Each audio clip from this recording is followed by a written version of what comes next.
A tremendous Thursday afternoon. How are you? And welcome to the Jason Gregor Show on Sports 1440 Oilers Nation, YouTube, and Facebook. And it is always presented by title sponsor, PlayAlberta.ca, where you can get in the game. Use the promo code Gregor50 and you get a free $50 wager. Maybe you want to go on tonight's game. No Rupe hints in the lineup for the Stars. Also, no Hakanpää, no Hendrick. So the H's, the Triple H, healthy scratches tonight. Well, they're not healthy, I guess. They're all injured, but they're not playing. Hence, Hakanpää, Henrique out tonight. So Oilers, no lineup changes from Game 7. The Dallas Stars, no lineup changes from their victory in Game 6 over the Colorado Avalanche. Welcome to the show. I'm Jason Gregor. He is Connor Halley. And it's the Oilers and the Stars. Finally, the Western Conference Final begins tonight. Oilers are 8-4 so far in the playoffs. The Stars are 8-5. The Oilers have more goals per game, goals against per game. Dallas is lower there. You look at power plays. Edmonton 37, Dallas 29%, 38% for Edmonton, 29% for Dallas. On the penalty kill, Edmonton 91%, the Dallas Stars 69%. And I know it's a big topic of conversation, and sometimes I think it's a tad lazy because people just like to repeat certain things, and everyone is like, oh, depth. Well, Dallas has had 14 players score a goal in the playoffs. The Oilers have 12. The Oilers have 28 goals, and this is just 5-on-5. The Oilers have 28 goals, 5-on-5. Dallas has 22. If you take the Oilers' top 5 goal scorers at top 5 point getters, 5-on-5, Hyman, David, Nugent-Hopkins, Draisaitl, Bouchard, they have 15 goals. The rest of the Oilers team has 13, 5-on-5. Dallas's top guys have 13 goals. The rest have 9. So what's anybody's definition of depth? We're going to get into that a little bit later on. But oh my goodness, it's people just are, I hate to say it, there's a few bads. They just repeat it. Oh, someone said it. Well, it's got to be true. Now, everybody's, they have more depth. They have more depth. Well, what does more depth mean if you don't have the same top end talent? Does it truly matter? And is Cody Ceci considered scoring depth? Now, you're not expecting him to score, but guess what? Cody Ceci's got 2 goals, 5-on-5, and pretty big goal last I checked in Game 7. So I'm just going to say this. I think the bigger storyline here is, can Edmonton get consistent goaltending? That's going to be the question. That's what made the Vancouver series a lot tighter. Wasn't lack of goals. It was lack of the ability to defend. And not even the ability to defend, because the Oilers did a pretty good job defending. They didn't get saves early on. Right now, the thing for the Oilers, they don't do it a lot, but still try to avoid the grenade, like Ryan McLeod, for instance. The grenade, we've seen those before. You got to avoid them. Dallas, I look at their team, and obviously there's major question marks about their penalty kill. Now, it's not a lot of minutes of the game, but when you allow that many goals and you don't take that many penalties, it's a problem. Right? They've only been shorthanded 26 times. It's 2 per game. It's really good. They're very disciplined in not taking penalties. The problem is you can't kill a penalty off. 69.2%. Right? Not ideal. Not ideal at all. You're giving up 8 goals and 26 kills. The Edmonton Oilers have given up 3 on 35. So the Oilers have taken more penalties, for sure. Like Edmonton has been shorthanded 35 times in 12 games. The Stars have been shorthanded 26 times in 13 games. So I think, to me, the Oilers, can they find a way to get the Stars to take penalties? Easier said than done. Dallas, very disciplined team. And you know what? They don't get a lot of power plays either. Their games, I think you kind of Vegas, Colorado, everybody gets into this. Well, you know what? Now, Vegas didn't take a lot of penalties all season long, so maybe that's a bad example. But I look at the Oilers. They got a lot of speed. I think you want to try, if I'm the Edmonton Oilers, I'm getting in scrums as early as I can in this series. I want to try to get some Stars players aggravated. I get the old dirty glove in the face of Miro Heiskanen, etc. Wyatt Johnson, Logan Stankoven, go after them. Like, the Stars aren't a big team. They're not a heavy team. This is not the Vancouver Canucks at all. And if I'm the Edmonton Oilers, you have a much heavier, bigger team. You have more top-end skill, sure, but you got a bigger, heavier team.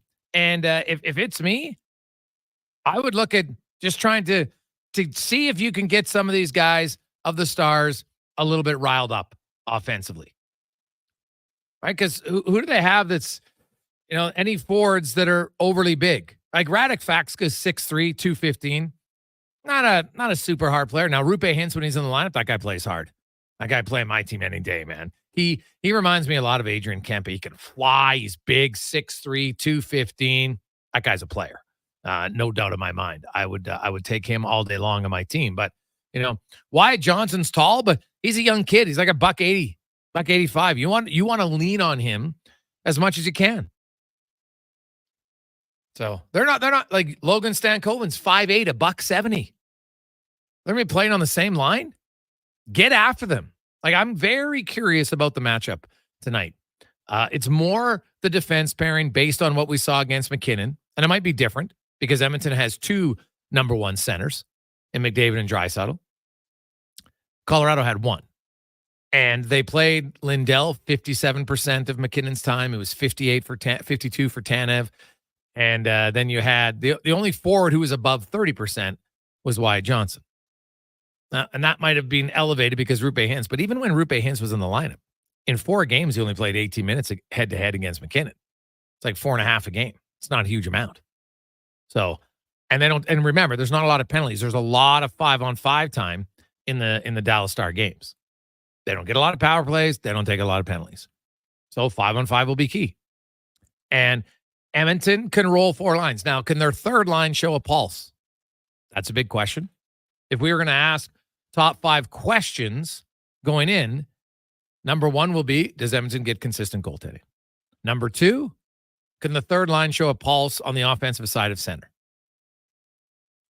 3, can either team who's more successful at limiting chances off the rush? Dallas did a very good job in limiting Colorado's chances off the rush. Colorado was the number 1 team with scoring chances off the rush in the regular season. They were very good at it.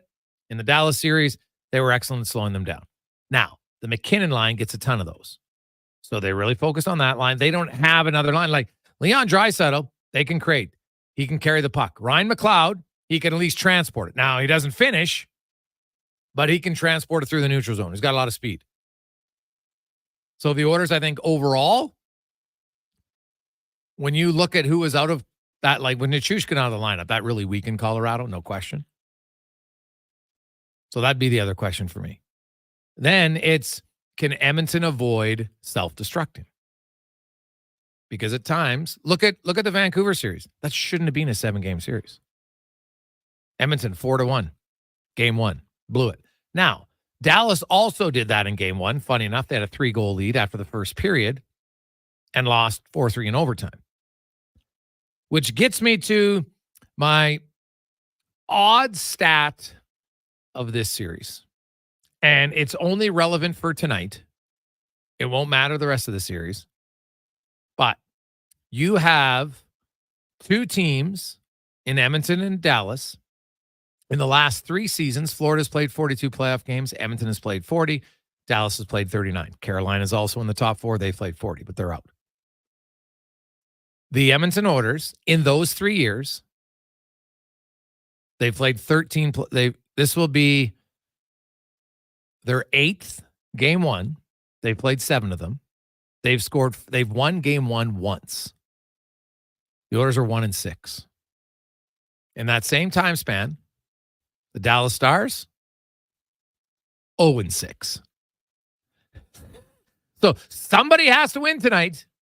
I'm not sure who, but these two teams, despite having lots of success and winning lots of series, right? Like both of them are 4-2 in the series where they don't win game one, right? In the 6 games for Edmonton, they're 4-2. For the 6 series, for Dallas, they're also 4-2. So they've been able to come back. Very good. But both of them lose for whatever odd reason. I don't get it. But the Oilers would love nothing more than to extend the Stars' losing streak to 7 games in game one. The last time they won a game one was in the bubble in Edmonton. So not even on home ice. No crowd. The one stat that also favors Edmonton if they win. So and I only wanted to go back to the salary cap era because I think anything past that, it's not really the same. There used to be a pretty disparity when it came to the top teams, especially in the 1990s and into the early 2000s. There was the haves and the have-nots when it came to salary cap, and everybody knew who they were. Detroit and Dallas and the Rangers and Colorado and the Devils, and look who won the majority of the cups, right? All the big spenders. So I didn't include them. I just included from 2006 till now. And in the conference finals, the road team, when they win game one, are 15-10 in the series. The home team, when they win game one, are only 11-10, funny enough. So there's been 36 so far. And the team who wins game one is 21-15 overall. But when it's the road team, they have the best odds. So, and these are, I only wanted to use conference finals because now you're getting down to the Final Four. For the most part, I don't think you can luck your way into a conference final. You might be an underdog and you might have upset a few teams, but it's not luck. You still beat them. So that's what I used. And for the Oilers, game one's huge tonight, I think. No Roope Hintz. Now, the Oilers don't have Adam Henrique, but no offense to Henrique, I don't think he's as important mano to their team as Hintz is to the Dallas Stars. So I think that's a break for Edmonton. Try to take advantage of it. Both guys are going to be back in the series. Henrique might be sooner than Roope Hintz. We'll see. No later than game 3, according to Chris Knobloch for Adam Henrique.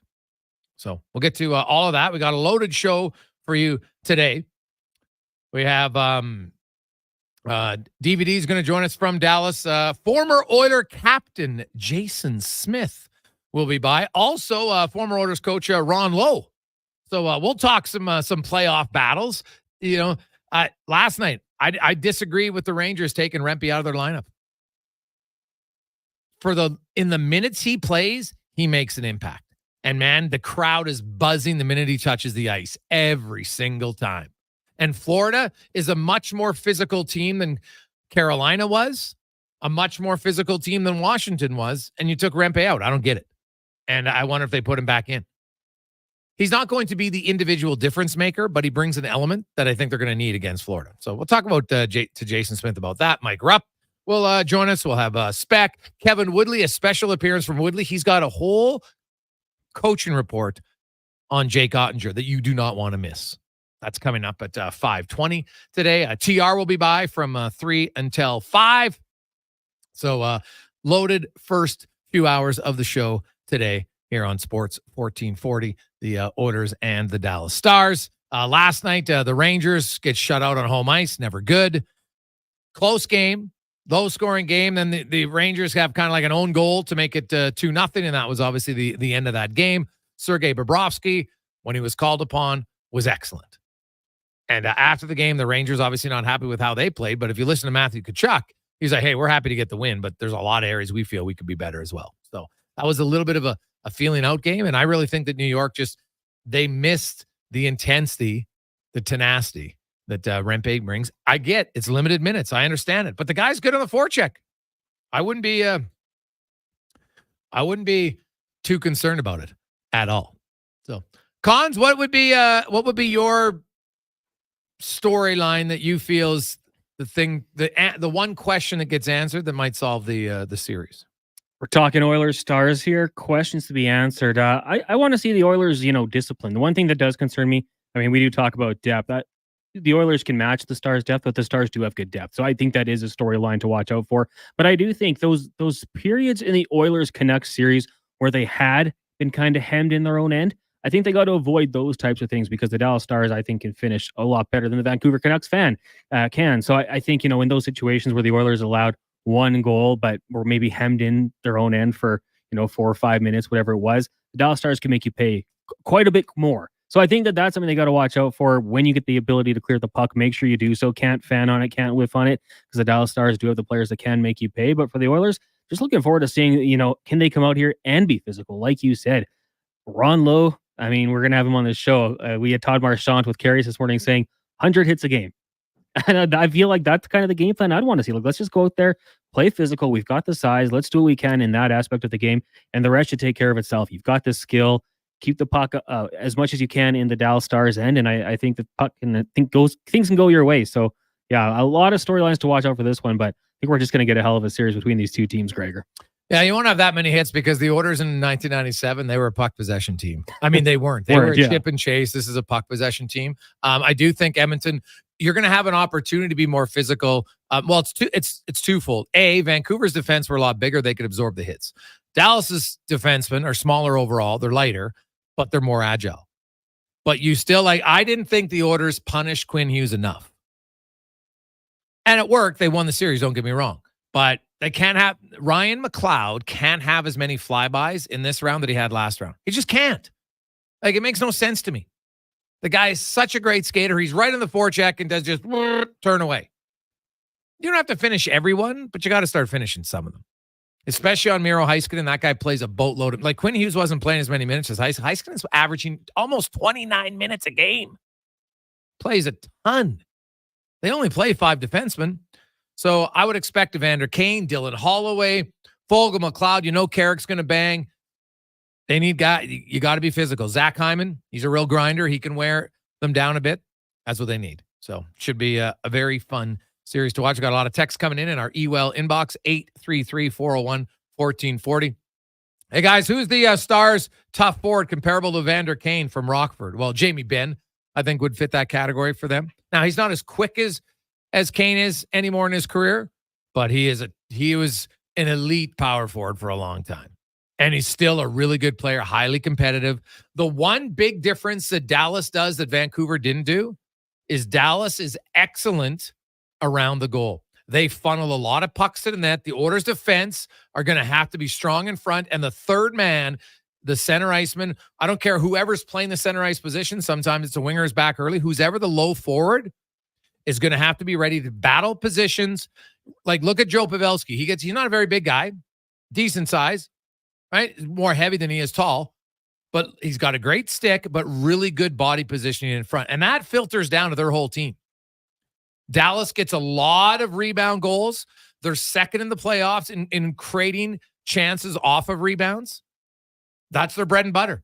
So the Edmonton Oilers defense, I don't care how big you are, if you don't have your stick in the right position and you don't have good body position. That's going to be a key. Watch that in this series, but look at Dallas around the net, something that a lot of their forwards do, and that's just a paying the price. Ryan Smith wasn't a huge man, right? He was decent size, but in front of the net, the guy's unstoppable, almost unmovable. And Dallas has got a few guys, not necessarily to his extent, although Joe Pavelski tips the puck just as well as he did. So to me, that's the other thing that Edmonton really hasn't seen yet. LA did it a bit. Vancouver didn't have, Vancouver had a lot of smaller forwards, right? And, well, first of all, they didn't hardly generate any chances. But look for Dallas and Edmonton. They were comfortable giving up the perimeter at times and letting Vancouver cycle around. But then when Vancouver put pucks on net, they didn't have a lot of guys there. Dallas will. And they're very good in that area. So watch for that. Second and third chances is where Dallas feasts on teams. And so the Oilers are going to have to be very strong protecting the house. Quick break. We'll come back with more on the Gregor Show presented by PlayAlberta.ca. This spring, experience innovation on the road at Volvo Cars Edmonton. Right now, lease from 0.99% or save up to $4,000 on select models for qualifying loyal Volvo Cars Edmonton customers. Plus, save $5,000 on all new and demo 2024 XC60 Recharge plug-in hybrid models. Discover why we're Canada's only 13-time Volvo Excellence Award winner. Chat online at volvocarsedmonton.com or visit 1205 101st Street Southwest. Try the new extra-large New York-style crispy pepperoni pizza only from Papa John's. Get you some of that crispy, curly, cuppy pepperoni on top of an extra-large New York-style crust pizza with creamy tomato sauce and a 3-cheese blend. This ain't around forever, so walk fast like you're in NYC and order one now. The extra-large New York-style crispy pepperoni pizza for just $22.99, only at Papa John's. Better ingredients, better pizza, better get you some. The playoffs are wild. We all know that. And this year, Play Alberta is making it even wilder. Make a deposit with promo code Gregor50 to snag a $50 free sports bet with your next deposit. Get ready for unbeatable promotions throughout the playoffs with 10+ odds boost on every Oilers playoff game. Score a chance to win a pair of lower bowl or even exclusive sweet tickets for an Oilers playoff game just by making a bet on an Oilers playoff game at playalberta.ca. Bonus terms and conditions apply.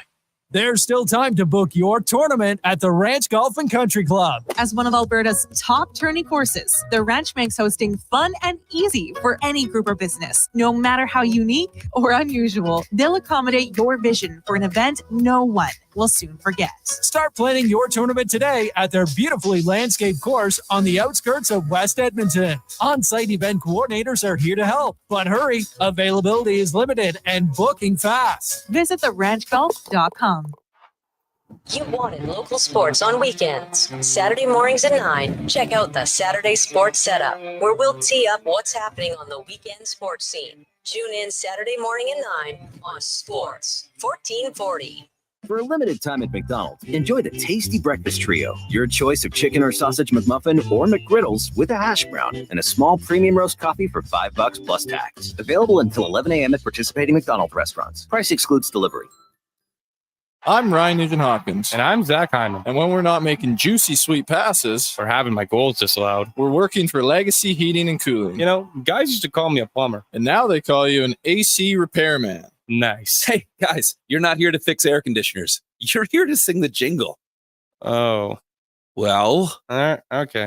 Call Legacy. Call Legacy. No payments and no interest for 1 year from qualified installers. Legacy Heating and Cooling. Introducing the Female Super League. Female hockey is on the rise with more women playing the game than ever. Join us as we pave the way for the future of women's hockey. The FSL is more than a game. It's a movement and an experience for the motivated female athlete. Teams will compete in a showcase-style format featuring consistent interprovincial competition. Come be part of the journey as the 2024-25 season unveils a 12U division, as well as the launch of a groundbreaking progressive body-checking 14U division. For more information, visit femalesuperleague.com. Embrace the drive at GMC. Right now, lease the 2024 Terrain SLE from $218 bi-weekly. That's like $109 weekly at 5.9% for 24 months with $3,300 down on an ultra-low-kilometer lease. Get out to the best views with a 1.5-liter turbocharged engine and listen to all your favorite tunes along the way with available Amazon Alexa built in. Or maybe even no tunes at all. Visit your local GMC dealer for details. Vision Credit Union is proud to serve rural Albertan entrepreneurs, business owners like Jennifer and Jason Miller, who own North Star Oilfield Services and Distribution in Wainwright. They started the company back in 1997 with a single truck. Today, they're proud to have a team of 9 employees, including their 3 sons, a fleet of oilfield service trucks, and a distribution shop. Way to get down to business, North Star. Looking for financial services to help your company get down to business? Learn more at visioncu.ca. 0% for 60 months. I'm not kidding. Where? Well, it's GMC Buick. And it's GMC's Adventure Calls event. Pick out a new 2024 Sierra with finance rates as low as 0% for up to 60 months. If you're a Costco member, you get another $1,200 off purchase price on any 2024 in-stock Sierra. We're talking half tons, 3/4 tons, even 1 tons. If you'd rather an SUV, we've got low lease payments and an awesome selection on GMC Terrain. So get in today and get your adventure on. Wolf, GMC Buick. We're making it easy.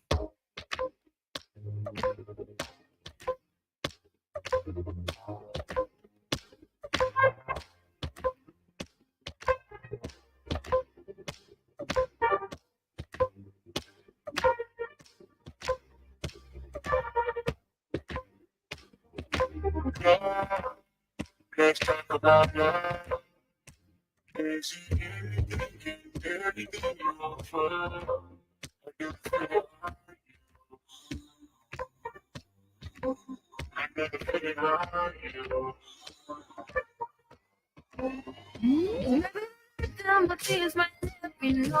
All the stars go shoot, all the stars go shoot, all the stars go shoot. Maybe my tears might let me know. All the stars go shoot, all the stars go shoot, all the stars go. Game day, finally on Sports 1440. It is the Edmonton Oilers and the Dallas Stars as game one of the Western Conference final begins tonight. As should be exciting. Looking forward to it. The Triple H's are out. Hakanpää and Roope Hintz not playing for Dallas. Adam Henrique is not yet ready to go for the Edmonton Oilers, but Hintz and Henrique are expected to return at some point in this series. Henrique might be first actually, because he's at least been skating with the team, which is a good sign. I think Edmonton could use him, no question about it.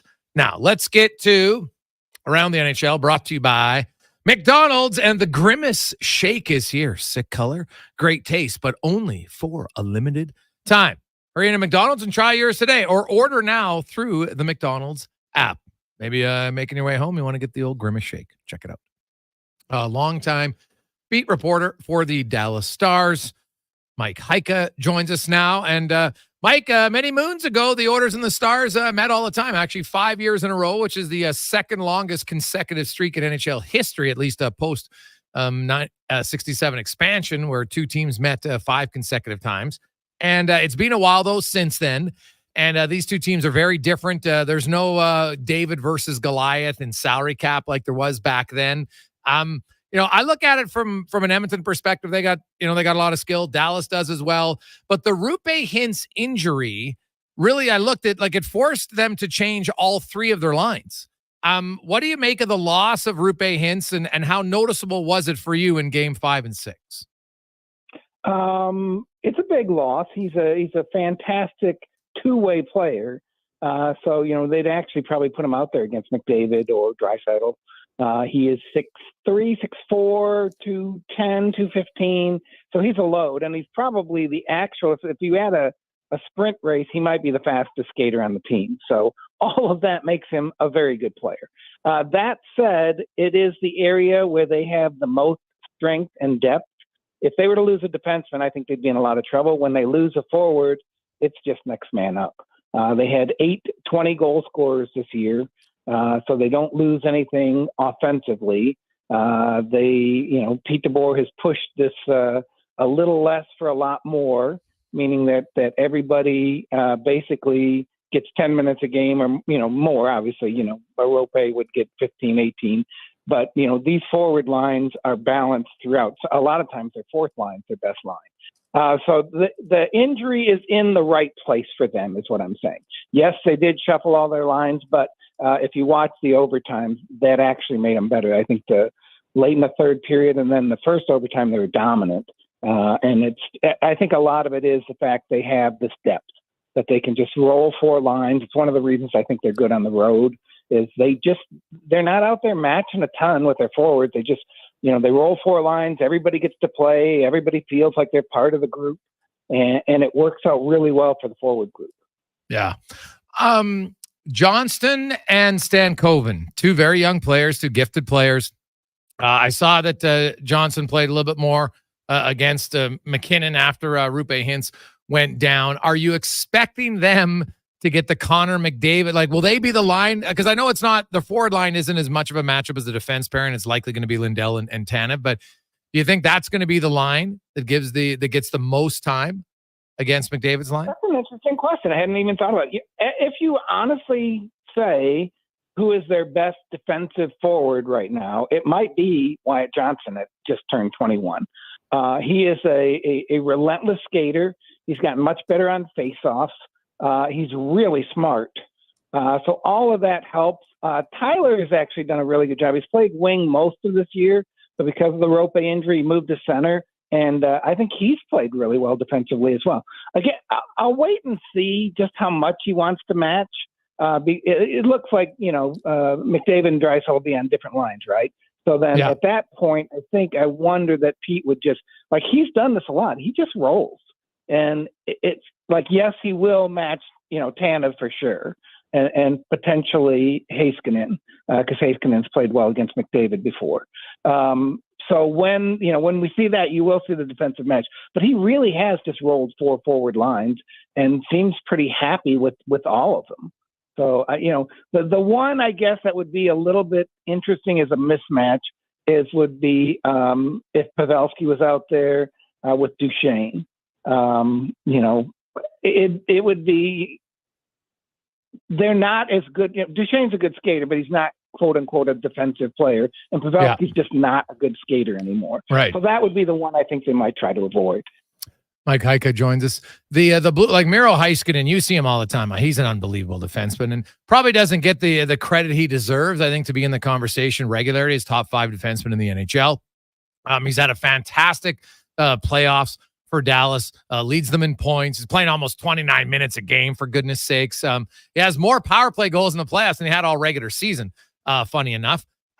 What do you make of a Heiskanen and how they use him and his skating ability? Is that maybe even a better matchup? Like, will we see him and Harley potentially more against McDavid, because Dallas does have to respect Draisaitl, and they didn't really have to worry about a dominant second-line center in Vegas or Colorado? Correct. And I think that is going to be a key. In the past, Heiskanen has gone out against McDavid a ton. Yeah. So I do see that. They've also kind of flipped because Miro's playing 29 minutes. You've seen Tanev out there with him. You've seen Esso out there with him. So we could see some of that as well. Harley's done very well, but he is 22 years old. Yes. And the biggest chink in his armor before last season was he wasn't a great defensive defenseman.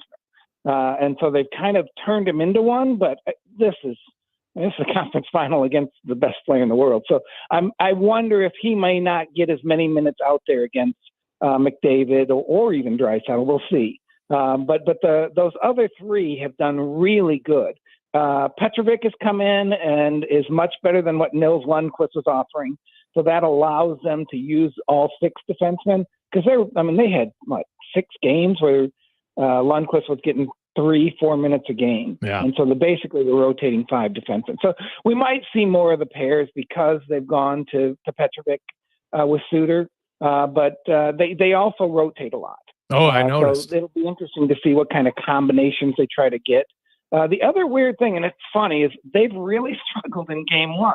Yeah. And I wonder if they're out there dipping their toe in the water and saying, hey, what's working, what's not working? Part of it is they're at home. They haven't been as good at home as they've been on the road. But they also seem to basically get more confidence in their decision-making as they go on in the series. Like they do kind of try things out early on and then see what works for them. Mike Heika joins us. Well, Mike, the Oilers are 1-6 in their game ones since 2022, and the Stars are 0-6. So yeah, one of them's like, no, you win. So we'll have to see. We'll have a triple overtime. Yeah. We'll see what happens tonight. Now, Jake Ottinger was under the weather. How much of a factor do you think, if any, that's going to be tonight? None. I talked to him this morning. He was fine. Okay. Again, stuff goes around. We have a lot of pollen down here. Oh, okay. I think a lot of people are wheezing and coughing, and I don't think it's anything physical. With anything. I think it's probably just a breathing thing, but that can affect you. But he took his practice this morning. He talked to the media this morning. He's one of the most normal goalies you'll ever run into. And he wants this moment. Now, he also has struggled at home, and he also has struggled in game 1. So we'll see if that's a factor at all. But health-wise, I think he's fine. Do the Stars have any answer as to why they've struggled at home? No. And in fact, Pete gets a little, there are a couple of things Pete gets, I shouldn't say testy, but he pushes back on. One is him not playing Nils Lundqvist at all. And two is why they're so much better on the road than they are at home. Because his contention is they play really well at home. And the goals, the shots don't go in and the goals against go in, and he doesn't know why. And, which is, it is what it is. I mean, they do play pretty well, and their shot differential, their analytics are fine at home. But I mean, you can't do this, and be 0-5 in the last 2 years and say, oh, it's nothing. There's something there. I don't know what it is. And part of it is they're just so good on the road. And I think they dig in, and they're a very detailed team. Like it is 4 lines of forwards, covering every single, stick check, sticks in the lane. They're not a physical team, but they finish their checks in a manner to wall people off and keep the chances to a minimum. And so they do that better on the road. Now, I don't know why they do it better on the road, but they really are dialed in on their details on the road. And it doesn't take much in the Stanley Cup playoffs to be just a little bit off, and sometimes they're a little bit off at home. Mike Heika joins us. Mike, this, the Oilers and the Stars, that there's not a lot of rivalry right now. Dallas, I watched that Colorado series. There wasn't a lot of animosity really in that series. And the Stars, they don't take a lot of penalties. They're the least penalized team in the playoffs. They don't get a lot of power plays. There's not a lot of extracurricular stuff. Does that, do they love that? Are they a team though that if all of a sudden Edmonton tries to goon it up, like Jamie Benn, obviously super comfortable in that area, but have you seen Dallas react if teams try to ever run them out of the building? That's a really good question. The two guys who would, potentially be in that conversation have kind of had bad results from trying to get too mixed in. And, one is Jamie Benn, who got suspended for 2 games last season. And then the other is Mason Marchment, who draws the most penalties, but takes the most penalties. And I think, Mason, he's known Pete DeBoer and Steve Spott forever. And I believe it's been a conversation of, hey, it's great to play on the edge, but don't go over. And so I do think there has been that conversation with Jamie Benn, with Mason Marchment, of don't go over the edge. And so far, that strategy has been working for this team. And I think, if you watch Jamie, he'll still do a little bit of the stuff. He loves talking to goalies. He loves knocking sticks out of hands, doing little things to try and get under people's skin. But he's not been that guy who is, gonna just, explode at any moment. And I think that's been a good thing for him. I think, playing with, Wyatt at times, and now with Pavelski, he's been a lot more control type player. So it could happen. There could be some physicality. Yeah. It's interesting just watching like Essa and Chris Tanev. They're great defensive defense. They don't really hit people that much. Yeah. No. And, that's just who they are. And, right now, I think Jason Robertson's among their leading hitters.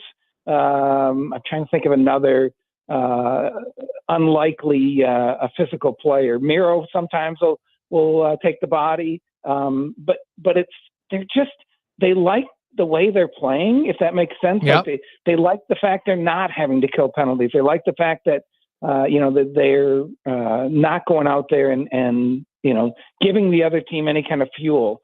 And it's funny, now that you mentioned it, I go back to the first series under Pete, and Minnesota wanted to drag it into the muck. Yeah. Dean Evison wanted this to be a physical game. He wanted to call the Stars divers. He wanted to do all this stuff. And the Stars just were on their best behavior, and Minnesota took all these penalties, and Dallas killed them with the power play. And I think that kind of built this attitude that, hey, we don't want to go over the top. We do want to stay in control. And it's worked for them. I mean, they really are. They're the least penalized team in the regular season as well. I think they're one of the teams that hits the least or gets recorded for hits the least. Yeah. And it's working for him. Yeah, I think I like what you said there. Gets recorded for hits because it's not necessarily the most accurate stat. One last one from a Dallas perspective. They get by Vegas after giving them a 2-0 series lead. They come back on Colorado as well, although it was only one game, and they really were in control. They were like Edmonton. They both blew 3-goal leads in game one of the last round.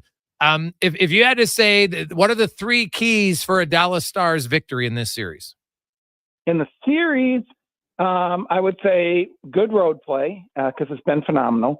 They don't seem to, like I said, if they lose tonight, it's no big deal. And I'm sure the Edmonton, the same thing. So they have been phenomenal on the road. I think, games 3 and 4 are going to be huge.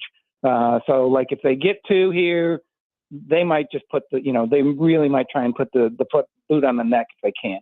If they split here, they'll try and go up 3-1 if they can. To me, that's where they've been the best this year. That just completely has changed series. 2, Jake, he has been really good. Last year in the playoffs, he was really sporadic. I think he was pulled 3 times. I think he gave up 5 or 6 goals in 2 or 3 different games. And he hasn't been that so far in this playoffs. Now, the thought process is that it always could come back. Because this year he's had his ups and downs. So if Jake can be, quote unquote, playoff Jake, like he was against Calgary a few years back, then they're in a great place. And then 3 is take your pick. Because at this time, Radek Fox has got a game-winning goal. Ty Delandry has got a game-winning goal. Evgeny Dodonov is playing well. I mean, you just go up and down the lineup, you're like, oh my God. Craig Smith, I think, had a big play, big goal, or big assist. I mean, you just go through this forward group and you're just like, any single player on any given night can be the hero. And I think that's been great because they've had, Duchesne hasn't been great in the playoffs so far, but he didn't panic. Wyatt Johnson had a 17-game goal drought earlier in the year. Didn't panic. Stankoven scored, I think, 5 goals in his first 7 games, then went 21 games with no goals. Didn't panic because there's no real pressure to say, you have to be the hero. Somebody will step up every single night, and that's been huge for this team. Mike, great stuff, man. Enjoy the series. Should be an awesome one. Appreciate your time. All right, thanks, Jake. Talk to you soon. That is Mike Heika joining us from Dallas, beat reporter for the Stars. And you know what? Hey, this should be a hell of a series, man. I can't wait. And this is only game 1 tonight.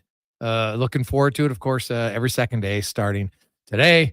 And the games, just in case you're wondering, people are asking, puck drop around 6:45, 6:50 tonight, probably closer to 6:50, to be honest. And then Saturday, a little half an hour earlier, puck drop will be around 6:20. And then the Monday, Wednesday, the 2 home games next week will be at 6:50 again. Quick break. We'll come back. DVD will join us. And all of you, I know you're texting. We talked about it yesterday. We'll get to it next. If you want the ultimate baseball package, talk about it next on the Gregor Show, presented by PlayAlberta.ca. Legacy Heating and Cooling jingle auditions take 1 for Ryan Nugent-Hopkins and Zach Hyman. Are you ready, guys? We were born ready. Heck yes, Nuge. Drop the beat. Call Legacy. Call Legacy. We freaking killed it, Nuge. That's what I'm talking about, Zachary Martin Hyman. Nice guys. We're going to sell a lot of air conditioners. Hey, doesn't Legacy offer no payments and no interest for a year on those? Yeah. Well, thanks for the assist on the copy points there, Nuge. It's just what I do. Legacy Heating and Cooling. Try the new extra-large New York-style crispy pepperoni pizza only from Papa John's. Get you some of that crispy, curly, cuppy pepperoni on top of an extra-large New York-style crust pizza with creamy tomato sauce and a 3-cheese blend. This ain't around forever, so walk fast like you're in NYC and order one now. The extra-large New York-style crispy pepperoni pizza for just $22.99, only at Papa John's. Better ingredients, better pizza, better get you some. This spring, the savings continue at The Brick. Take up to 40% off furniture and mattresses, as well as the chance to scratch and save up to an additional 40% off your purchase. Plus, you'll have the chance to win great prizes, including a $10,000 Brick shopping spree. Find amazing deals on kitchen appliances and save up to $400 on sofas so you can prepare your ultimate game day snacks and then watch the game in style. Some exclusions apply. See in-store for details. The Brick, saving you more. You adore your Audi, value your Volkswagen, baby your Beamer. But But some of that love fades when repairs take several days and tons of cash for the dealership to do their magic. Let Cochran's Automotive rekindle the flame. They'll professionally repair your import, usually in one day. Audi, BMW, Mercedes, Volkswagen, Honda, and Toyota. Cochran's Automotive will return her to mint condition. Open at 7 a.m. Let Cochran's Automotive repair your automotive air conditioning before things heat up. Cochran's Automotive, 780-452-5001. A solid financial plan is made up of more than just investments. Investments are an important part, but you need a more comprehensive approach. Vincent Pearson at Weird Pearson Akel & Associates Private Wealth Management understands that. He can help build a plan that includes retirement, estate planning, personal insurance, tax strategies, and yes, investments. Talk to him today and see the difference a real financial plan makes. Weird Pearson Akel & Associates. Call 780-988-4119 or visit weirdadvisoryteam.com. Ennio and Jason are friends. Hey, buddy. What's up, buddy? Except when they talk hockey.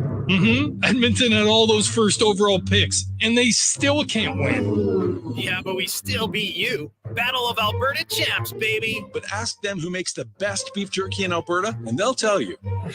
Wilhauk beef jerky. It might be the only thing Alberta hockey fans can agree on. Pick up some Wilhauk beef jerky today in Leduc, Spruce Grove, and West Edmonton Mall.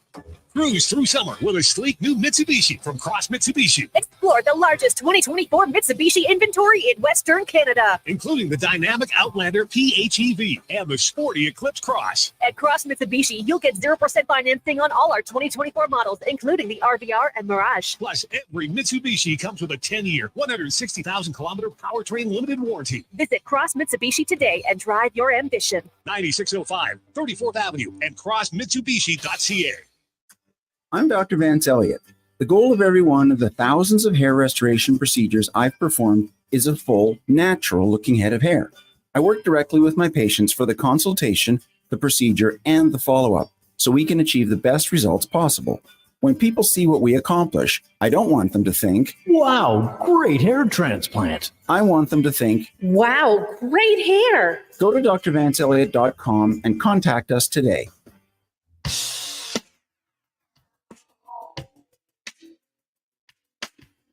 Monday warrior, mean strife. The taste I'm so yummy.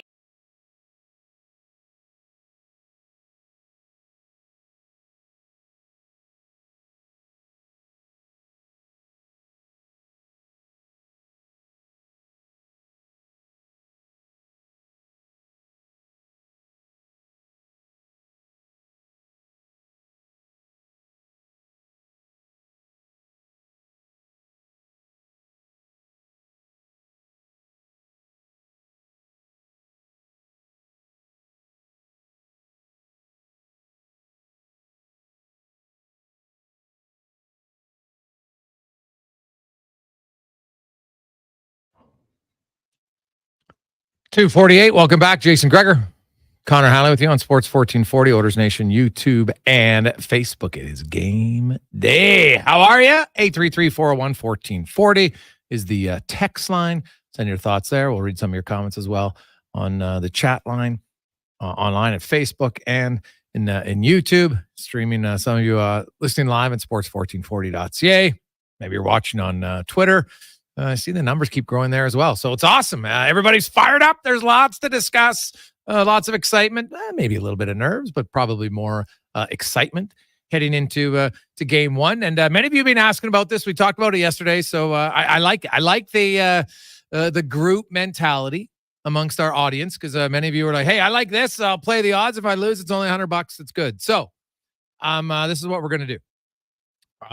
We'll take 20 people for $100. And the person that's going to win is going to win quite the event. It's on Saturday, June 15th. You will have 50 tickets in the Delta Valley patio at the Riverhawks game. It's right on the third base line. You're right. You're right beside the clubhouse for the Riverhawks.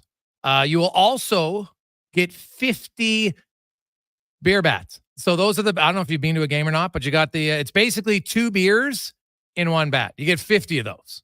Okay, so you have the 50 tickets. Now, if you want to bring kids, great. If you want to have a party with your friends, you want a staff party, whatever you like, it'll be loads of fun. And some of your group members are guaranteed to be taking part in the in-house competition that goes on for their promotions. Now, they're different every game, and I'll tell you right now, a few of them are a little bit zany. But maybe you'll be sprinting, seeing if anybody in your group is fast.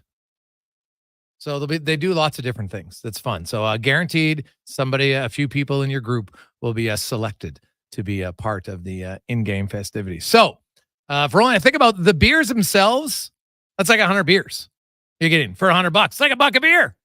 And it sells pretty good. So if you want in, it's $100. Just text in with your name, and we will send you where you can make your donation. Once we get all the donations, then we'll do the draw.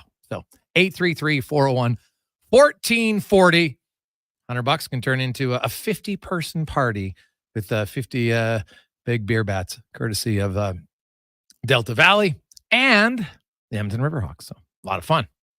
Now let's get to the oil report, brought to you by VolvoCarsEdmonton.com. They are Canada's #1 Volvo dealership. They got great deals all the time, but more importantly, they got great sales and service. If you're looking for a lease right now, 0.99%, and also get an additional $5,000 select vehicles right now at VolvoCarsEdmonton.com. As Derek Van Diest from NHL.com covers the Oilers, the Canucks, the Flames, and the Jets, and of course is down to one team. That's the Oilers in Dallas as they take on the Stars. And DVD, get a sense. I know you've been down there for a few days. You've been talking to the Star players as well. Kind of, what's your sense and how they view Edmonton maybe differently than Colorado? Well, I think they know that Edmonton comes with star power, like not just a couple of guys. They have guys that they can bring it. And I think that the big thing for them is to stay out of the penalty box. And I think we talked about that. Their penalty kill is not great. Their power play is not great. And Edmonton's penalty kill is great, and their power play has been great. So, we talked a couple of guys about defending that power play, and he said the best way to defend it is not take penalties. The Stars are the least penalized team in the playoffs so far, and they've kind of stayed on the right side of the line through the first two series, and they expect to do the same in this series. I don't think this series is going to be as physical as maybe it was against the Canucks. The Canucks really try to come out and hit the Oilers and kind of be physical with the Oilers. I don't think the Stars are that kind of team. They're a team that kind of waits for their opportunities. They're an exceptional rush team. They're a team that takes turnovers and goes back the other way really quickly on you. But yeah, I think right now the key for them is to stay out of the box, try and keep everything tight. And I think I don't think we'll see back and forth, 7-6 hockey games. I think they're going to be really, really tight here, and both teams are going to try and make the most of their opportunities. But I'm really interested to see what happens with the officiating. If they start giving away power plays, I know the officiating gets a little tight as the further you go along. But basically, that's their strategy with the Oilers' power plays, not taking any penalties. Well, they've been doing that all playoffs. They've only taken 26 minors in 13 games. They've never had more than 3 minors in any game of the playoffs this year. So them not taking penalties, I get it. It makes sense. And for them, kind of easier said than done. No question about it. So I look at the matchups, and did Pete DeVore tip his hat at all? Like I know they like to run out the Lindell Tanev pairing, not a lot, but 57 for Lindell, 52% of the time against McKinnon for Tanev. But Colorado only had one dynamite line, right? And Vegas had Jack Eichel. They don't have a second line center like Draisaitl. What's DeBoer's reaction to that? Is this going to be more like, are we going to see Heiskanen and his speed against McDavid more? What do you think? Well, that's the question, and I think I don't. You can't match up well with the Oilers because it's pick your poison, right? Who do you want, Draisaitl or McDavid? And Heiskanen, they need him for offense. He's I think he's their leading scorer if I'm not mistaken. Like they need him to provide offense. So do you do that if he's in his own zone the whole shift and trying to defend McDavid or Draisaitl? I think that's going to be the issue is trying to keep. I think they probably keep him away from McDavid just because they need some offense from the back end from him. And he's a great player. He's a guy that gets the puck. Tough to get the puck off him. He's really a joy to watch, a treat to watch. But when you're playing against a guy like that, you want him in his own zone for long stretches of time. And I think the Canucks were most effective against McDavid's line when they had him pinned in their own end. You want McDavid pinned in your own end. So it's going to be very interesting to see. But it's tough to match up power with power here because the Oilers are a lot deeper than Colorado was. Colorado had that one big line. And then you saw towards the end of the series, they broke those guys up. They broke up McKinnon and Rant, and then trying to get better matchups and more favorable matchups. And here McDavid and Draisaitl have been playing basically on their own lines throughout the playoffs. So yeah, I'm not sure how he's going to approach it. He's got the two pairings. He's going to throw them out there, but it's going to be interesting to see whether he goes his best offensive defenseman against McDavid, or he goes with that second pairing against McDavid, because Tanev knows him really well, and can he do the job? It's going to be interesting to see. The Oilers, Adam Henrique, not ready yet. So we know it's not game one. Chris Knobloch did say before game 3 for sure, so it might be on Saturday. Rupe Hintz not ready yet either, although he seems a little further away than Henrique, and Hakanpää isn't even skating yet with the team, so he might be even farther away. Rupe Hintz a really good player, man. Like 30-goal scorer, 65 points. I think he finished 5th in Selke voting this year. Like, he's an excellent two-way player, and when he comes back, they'll be better. I know Henrique will help the Oilers, but I would argue that Rupe Hintz, helps Dallas more. And so that's why I look at the importance of this game tonight, Derek. You always want to win anytime, although the Oilers and Stars have both suck at winning game ones lately. So, but I look at this game where Edmonton and Matt, they can really set themselves up for a series victory here. And a lot of people are picking them to lose this series. And here's an opportunity for them to really kind of showcase, hey, we're ready to go and beat a team that struggled at home. Yeah, and I know it's fine. It's funny. I had a extended conversation yesterday with Kobe Armstrong and Vern Fiddler. We were kind of reminiscing about our days in the Western Hockey League. Vern was playing with the Medicine Hat Tigers, and Kobe Armstrong, of course, with the Red Deer Rebels. And they both thought that Dallas was going to steamroll the Oilers, and I'm not convinced about that. What I like about this Dallas team is their depth. But when you talk about teams' depth, that just means that all the lines are equal. That means that they don't have any exceptional lines. And what my concern with Dallas is essentially is that they have a lot of veteran guys that are like 37, 38, like guys that have been around, played over 1,000 games. And then they have a lot of young guys. There's nothing really in the middle. And that Rupe Hintz is not having him is a huge loss. He's their number one center, and he does everything. He's probably one of the best two-way centers in the game, and he would probably see a lot of Connor McDavid if he was available. So not having him is a big loss, but I think that's what I'm interested in seeing. We're in round 3 of the playoffs. It's been a lot of hockey.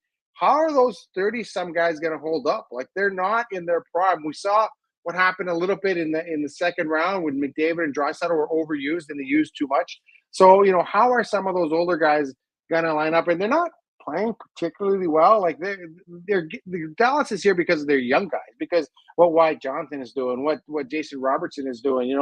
Logan Stankoven is having a good series, having a good playoff. So it's not those older guys that are kind of getting there. So it's going to be interesting to see, in my opinion, how much those older guys have in the tank.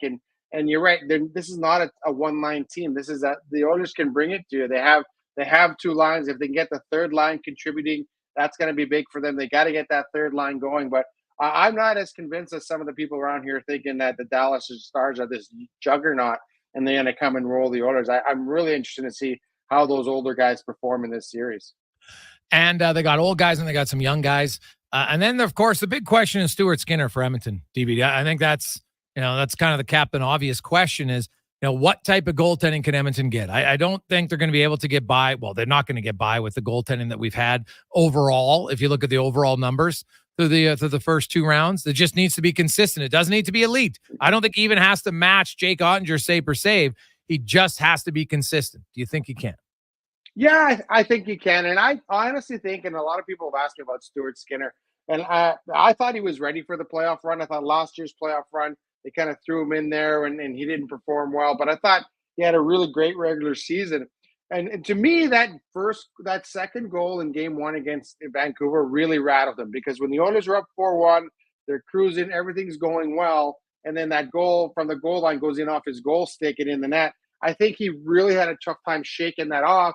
And then it just compounded from then. He let in that other bad goal and a third bad goal. And I just think he couldn't get out of his head the fact that he probably cost the Oilers game 1 in that series. And I think as a goalie, you have to have that short memory. And he's usually pretty good at that. He usually doesn't worry about those shots and those goals. Now, he's facing a really good goaltender at the other end. So is that motivation to try and outplay the other guy at the other end. I don't have. I think Stuart Skinner will be fine.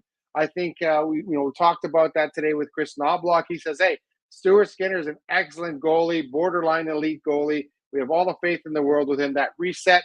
He said that he probably thought even if without that reset, Stuart Skinner would have been able to get it back together. But he did have a couple of days. He was able to step back. Now he steps in the forefront. I think he will be fine. I think he's ready to take that next step and to be one of those goaltenders that you can count on when you're this deep in the playoffs. I don't foresee him being an issue.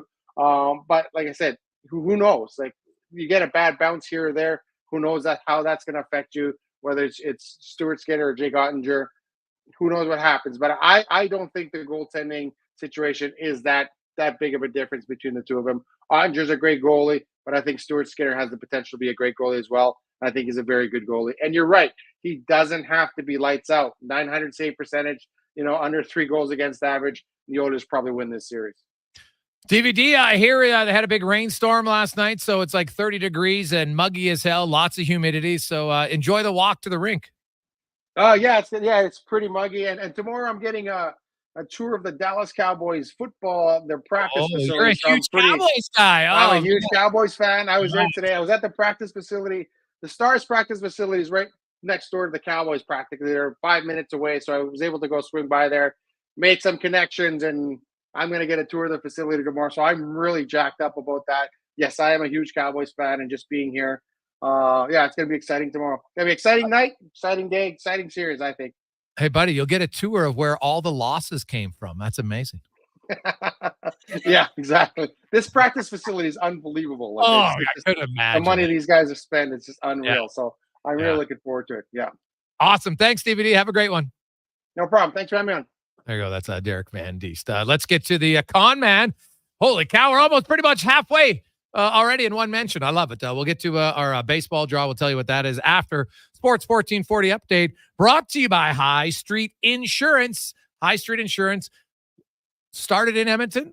Head office is still in Edmonton. They've gone national, but they love supporting local. Hope you do the same. Go to highstreetinsurance.com as they are serving Canadian businesses just like yours. 1440 update. Game 1 of the Western Conference Final gets going tonight. Oilers and Stars meeting in Dallas. For the Oilers, no Adam Henrique. For the Stars, no Rupe Hintz. Puck drop scheduled for 6:30. In the association, we got Game 2 of the Eastern Conference Finals. Celtics looking to take a 2-0 series lead over the Pacers. That one gets going at 6 o'clock. In the majors, a bit of a lighter day. One game going on right now. Rockies in Oakland. They lead 4-0 in the 6th. Later today, the Tigers hosting the Jays at 4:40. Then at 5 for the Orioles in Chicago to take on the White Sox. Finals from earlier on, the Yankees blanking the Mariners 5-0. Giants over the Pirates 7-6. The Rangers fall to the Phillies 5-2. Odds over the Reds 6-4 in extras. And the Braves blank the Cubbies 3-0. WNBA action tonight. You got 3 games. The Lynx, Sun, Liberty Sky, and Mystics in Phoenix to take on the Mercury. And the WNBA is coming to Canada as Toronto's team will start playing in May 2026. It'll be the WNBA's 14th franchise with the expansion to the Golden State Valkyries. They're set to play next year. The team will play out of the Coca-Cola Stadium, which seats just under 9,000, and the team will potentially be able to move into the Scotiabank Arena on occasion, seating just under 20,000. Coming up in hour 2 of the Jason Gregor Show, we'll be joined by our co-host, Terry Ryan, also former Oilers captain Jason Smith, and former Oilers head coach Ron Lowe. I'm Connor Halley. This has been a Sports 1440 update. Sports 1440, a Stingray radio station broadcasting on Treaty 6 territory. Download the free iHeartRadio app and listen to CKJR wherever you go. My utility bills are going through the roof. How can I take advantage of the sun and put my lazy roof to work? Sounds like a job for the men and women of Action Electrical.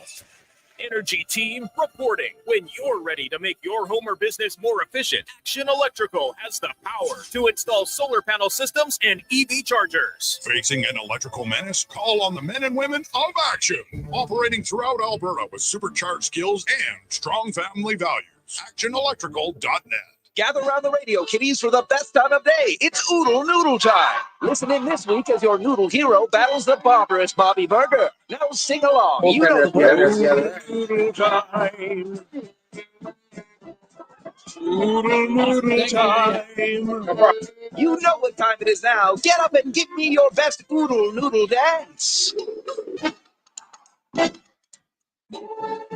Your best time of day is noodle time. The Adventure Calls event is on at GMC. Get the 2024 Sierra 1500 Elevation at 0% financing for up to 60 months. Plus, eligible Costco members can receive a $1,200 bonus on select trucks. With Sierra's available 5.3-liter V8 engine plus more cargo bed volume than any competitor, you'll have everything you need to take on any project this season, like building a brand new doghouse. That's a lot of wood.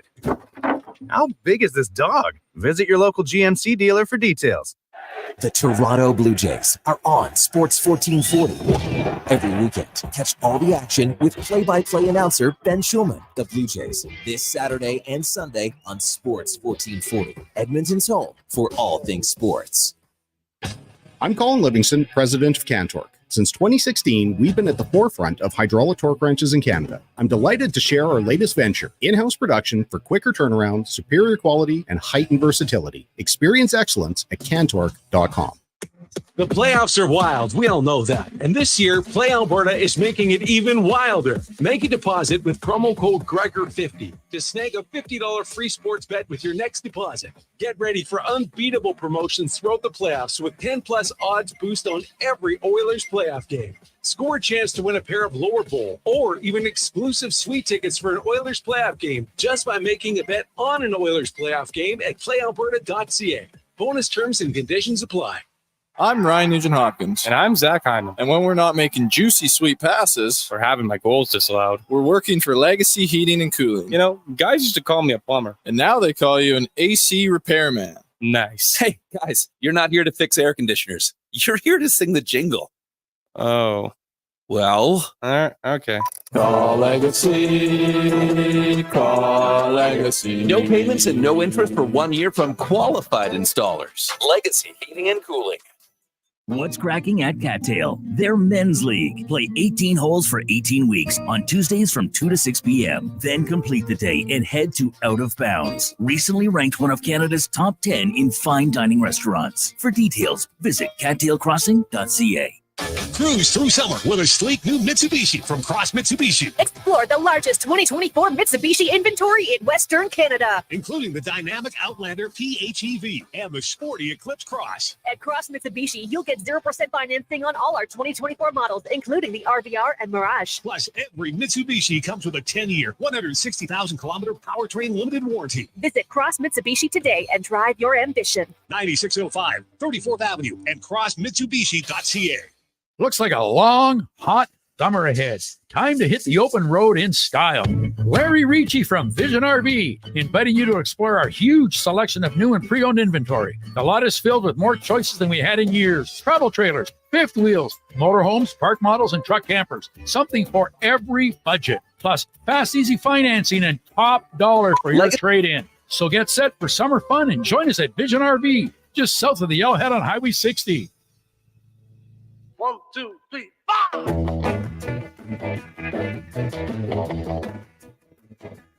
You were just 17. Did you know what I mean? She was way beyond the man. So how could I with another? Oh,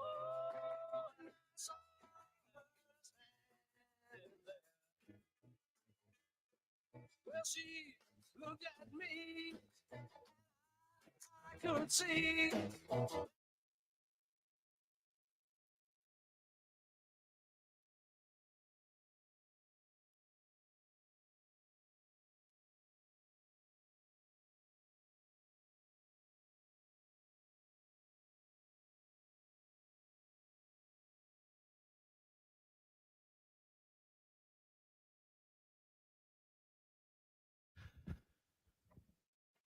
.309. How are you? Welcome back. Jason Gregor Show on Sports 1440, Oilers Nation, YouTube and Facebook. How you doing?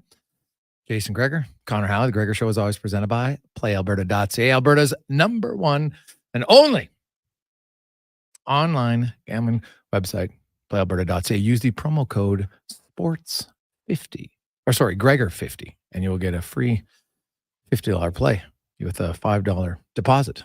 PlayAlberta.ca.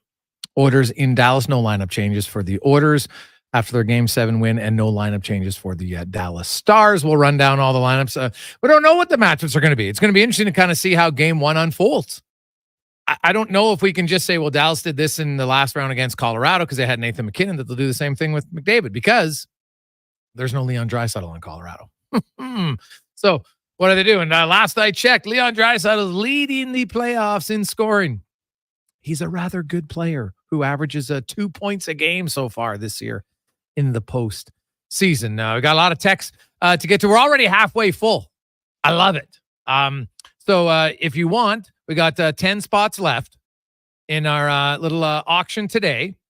And it is basically you put in 100 bones and somebody's going to win. This is what you can win. You're going to win 50 tickets, 50, in the Delta Valley patio on Saturday, June 15th. It's a Saturday night. Gates open at 6. First pitch is at 7:05 for the Riverhawks game. It's right on the third base line. It's right beside the Riverhawks dugout. Like, you got any baseball junkies in your family, you just want a really good atmosphere. They got all sorts of in-house entertainment. There's a bunch of comedians there. There's actually the Gopher Museum will be there. So I'm not even making that up. And also, you're going to get 50 beer bats. Those are I don't know if you have been to a Riverhawks game, but they're like the bat and it's full. It's basically 2 beers in one bat. So you're getting 50 of those. Do the math. 50 times 2, that's 100. Okay? So you pay your 100 bones, you win.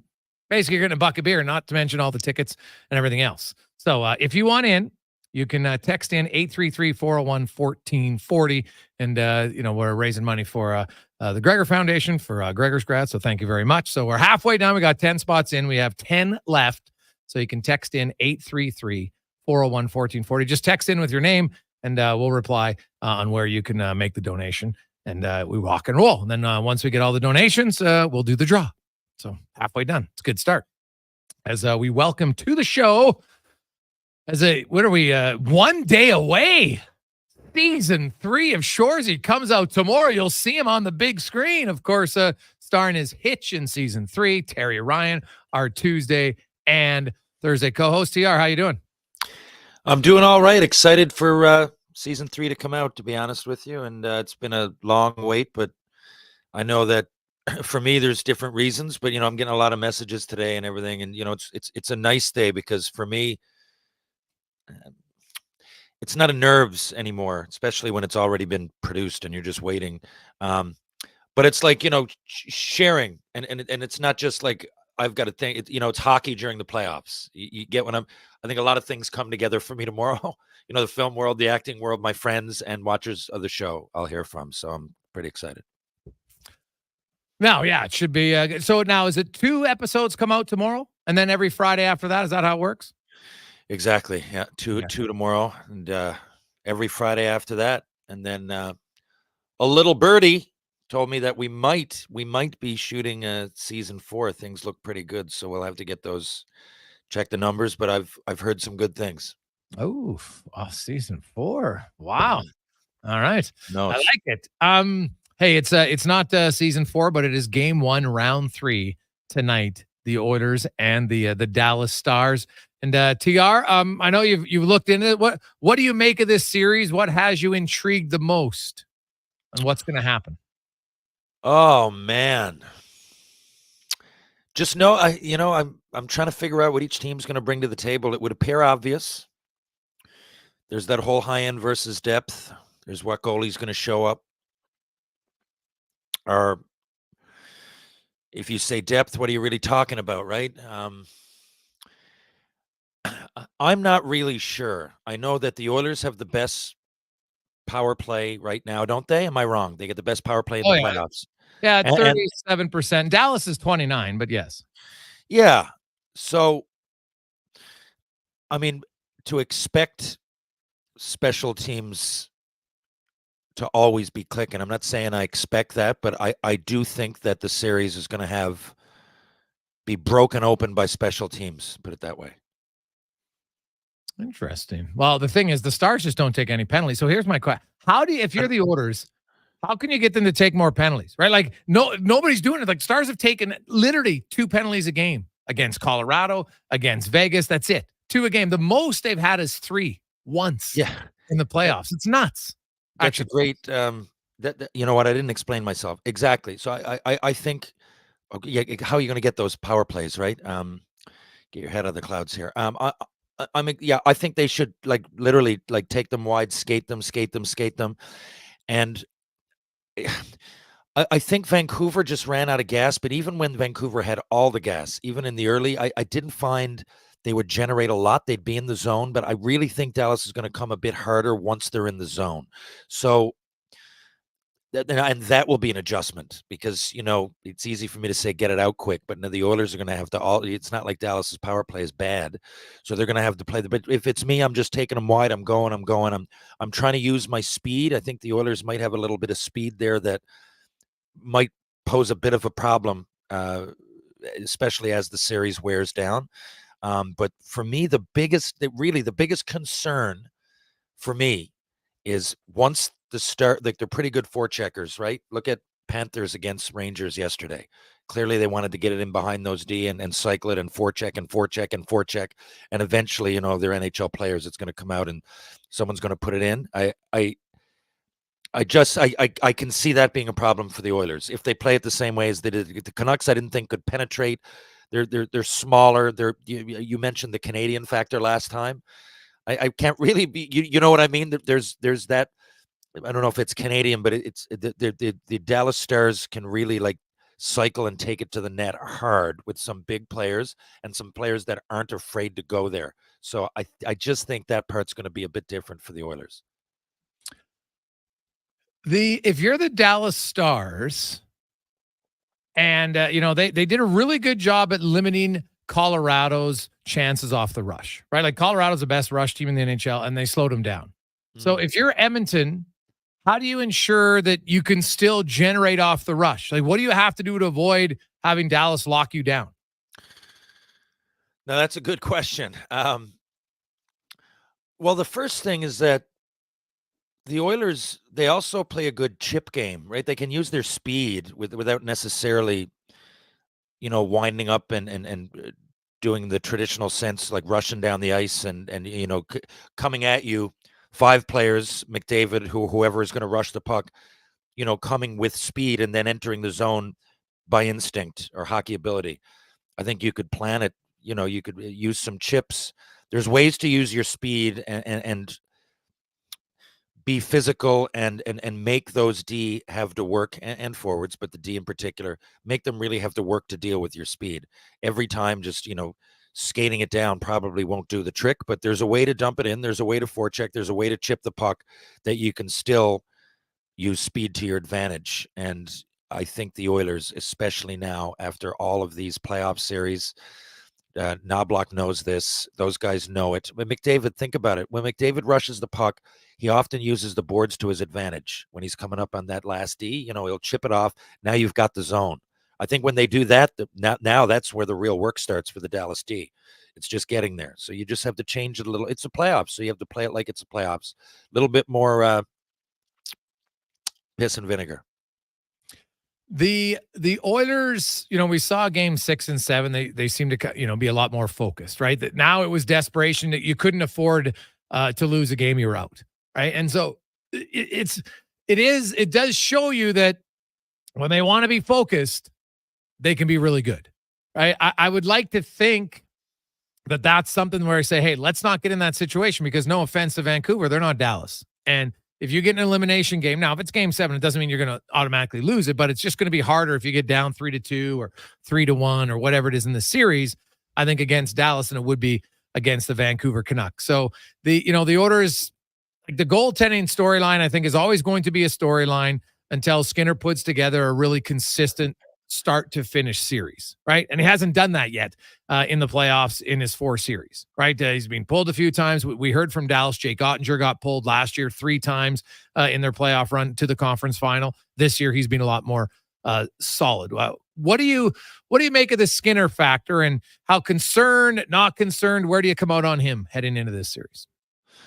I have confidence in him. I know the 881, I believe, is pretty glaring as a stat, but I mean, you got to improve on something. And we've known the regular season. I know it's the regular season, but it's a huge sample size.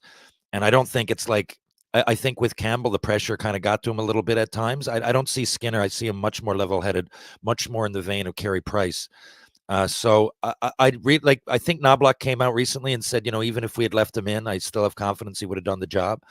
I'm of that ilk. I think I mentioned it on here. So I don't think it's as big of a worry as everybody thinks. Look back. I mean, there were only so many horrible goals that went in. It's the NHL playoffs. It's a grind. Yeah. I get it. I have confidence in the guy. When you said for the Oilers, sometimes you need to wake them up a little bit. And a lot of teams are like that. Think of the third period the Canucks played the other night. The first, I think they had 2 shots. The second was awful. Then they came to the Rangers last night. They were doing nothing. And then like the last 10 minutes, they had like 15 shots, man. And, so it's in teams to turn it on when they have to. For me, a good coach or a good leader can really accelerate that process. You saw some of them mic'd up. I saw something on Instagram with Nurse, and he was chirping Zadorov towards the end of one of those games. Yeah, you want to go? Let's go. Try me out. Those are things, right? That's going on the ice, and we can't hear it as we're watching the game, and it looks all cute and cuddly on Hockey Night in Canada, but those things are happening. And when the Oilers wake up, then they, again, much like a lot of teams, but I just think that they can tap into that a little bit easier. They have been doing it. I think Knobloch knows how to do it. He's also learning on the spot, and he's learning a lot when it comes to timeouts, who to put out there. I think the players are helping him as much as he's helping the players.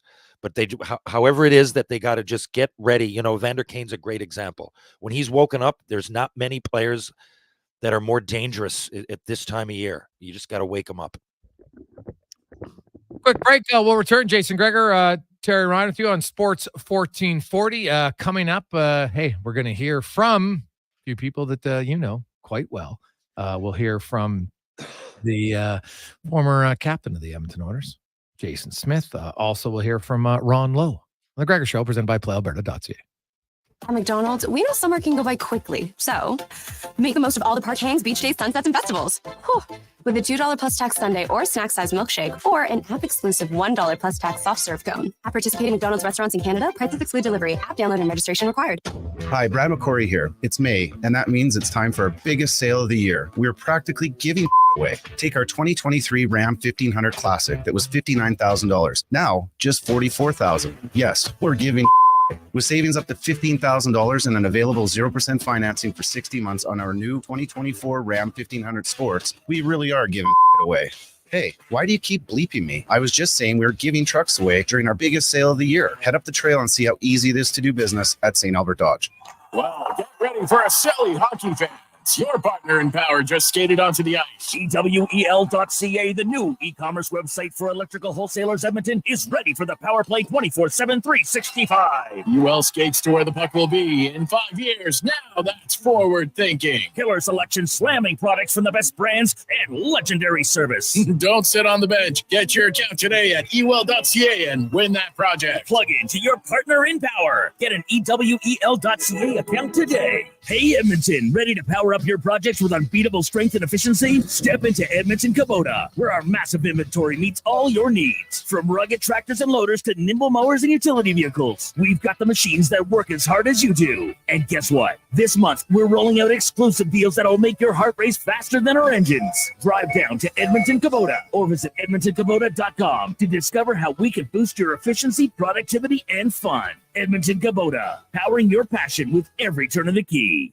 When summer brings the heat, McDonald's brings the chill. During summer drink days, enjoy a small iced coffee or a refreshing Coca-Cola for $1 plus tax and step up your summer today. At participating McDonald's restaurants in Canada, prices exclude delivery. Mr. Ruther does a TED Talk. Thank you for coming today. Let's talk about it. Pressure. Everyone in this room feels pressure. But let me tell you something about pressure. I'd rather feel too much pressure than not enough. You know why? Because low pressure often means you have corroded pipes, impaired water lines, or a calcified shower head. And who needs that? I'm Mr. Ruda, and this has been my TED Talk. For an inspirational plumber, call Mr. Ruther.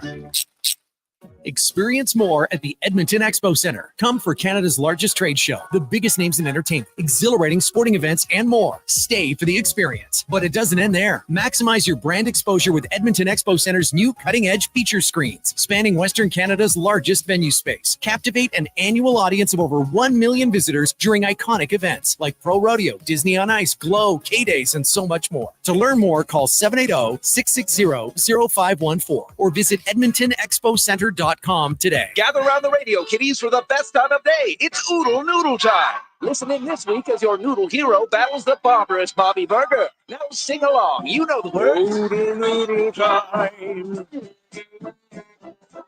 Oodle Noodle time. You know what time it is now. Get up and give me your best Oodle Noodle dance. Your best time of day is Oodle Noodle time. Diablo Boots has been open for business for 60 years, selling Canadian-made quality boots. Diablo has Canada West work, biker, and cowboy boots with fixable soles and heels. So why buy boots like Area, Justin, or Red Wing that are made in China? Get your money's worth with Diablo's Canada West tough, comfortable work boots. So save on boots by Save on Foods, 3340 Gateway Boulevard on the east side of Save on Foods. And does Diablo sell the best boots in town? You betcha. Sports 1440 has added another player to our lineup. Tonight, from 6 to 9, check out Turn Sports with your host, Navin Romerick. Edmonton's exclusive home of sports talk is now rolling 24 hours a day, 7 days a week.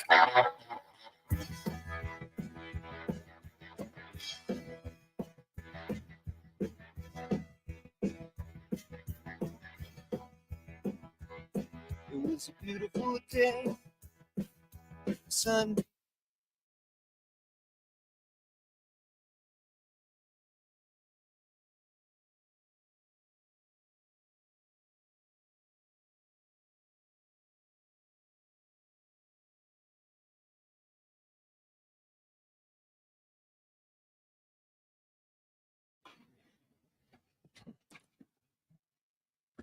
.327. Welcome back. It is game day on Sports 1440, Oilers Nation YouTube and Facebook. The Gregor Show presented by PlayAlberta.ca, and it is the Oilers and the Dallas Stars for the first time since 2003. As we get to our big guest of the day, brought to you by Silent Rides Charter Company, one of Alberta's premier bus charter companies with state-of-the-art motor coaches that will safely take you or your group to your next destination. Book your ride today at silentrides.ca. And we are joined by a gentleman, of course, who was a first-round draft pick by the New Jersey Devils in 1992. Ended up playing over 1,000 NHL games, spent 8 seasons with the Edmonton Oilers, was also captain for the majority of those seasons. Was a captain when the Oilers went to the Stanley Cup Final in 2006. Jason Smith joins us now. Gator, welcome back to the show, man. How you doing? Very good. Thanks for having me. Hey, when you see Edmonton and Dallas again, do you were of course were part of those rivalry years from '99. You faced the Stars, I think, 4 times. Very different though, because back then there was no salary cap, and there was definitely a discrepancy when it came to salaries.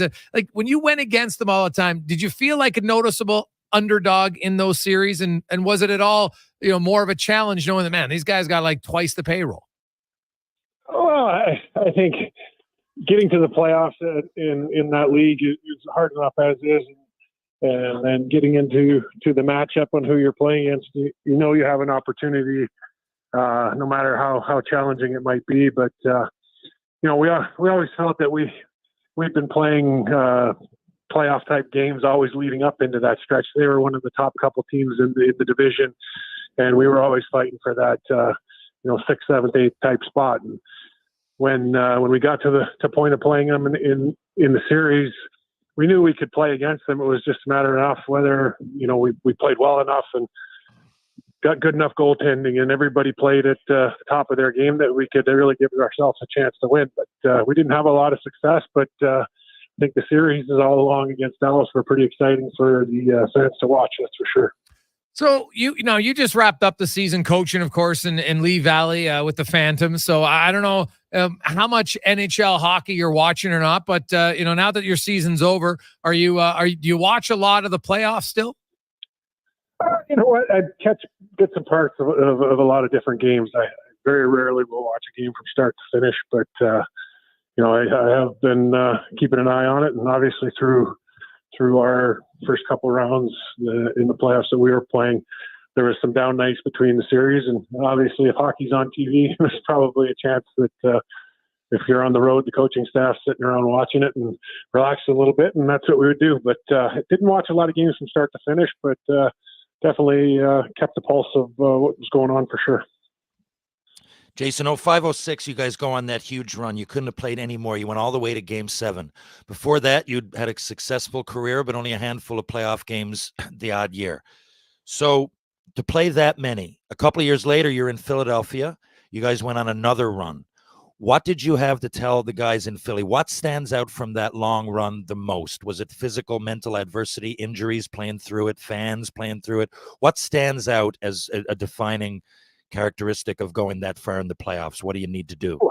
Well, I think it's a combination of all that. I think as you go deeper in the playoffs, that the team you're competing against is probably as banged up as you are. The mental wear and tear of it, preparing for a game and maybe playing a complete game and losing that game, but knowing there's an opportunity to get back in the series with the next game. I think there's the mental side of it, the highs and lows, that I think what I took in the most of years, my first couple of years being around the Devils when they had some real good teams, was how important it is to stay on an even keel. I think you can get so excited about one win and or one line, so down about one loss, but the bottom line is until the series is over, nobody's won. And if you can stay on an even keel, give yourself a chance to refocus and be re-energized every day, you have the best chance to individually perform. But also, if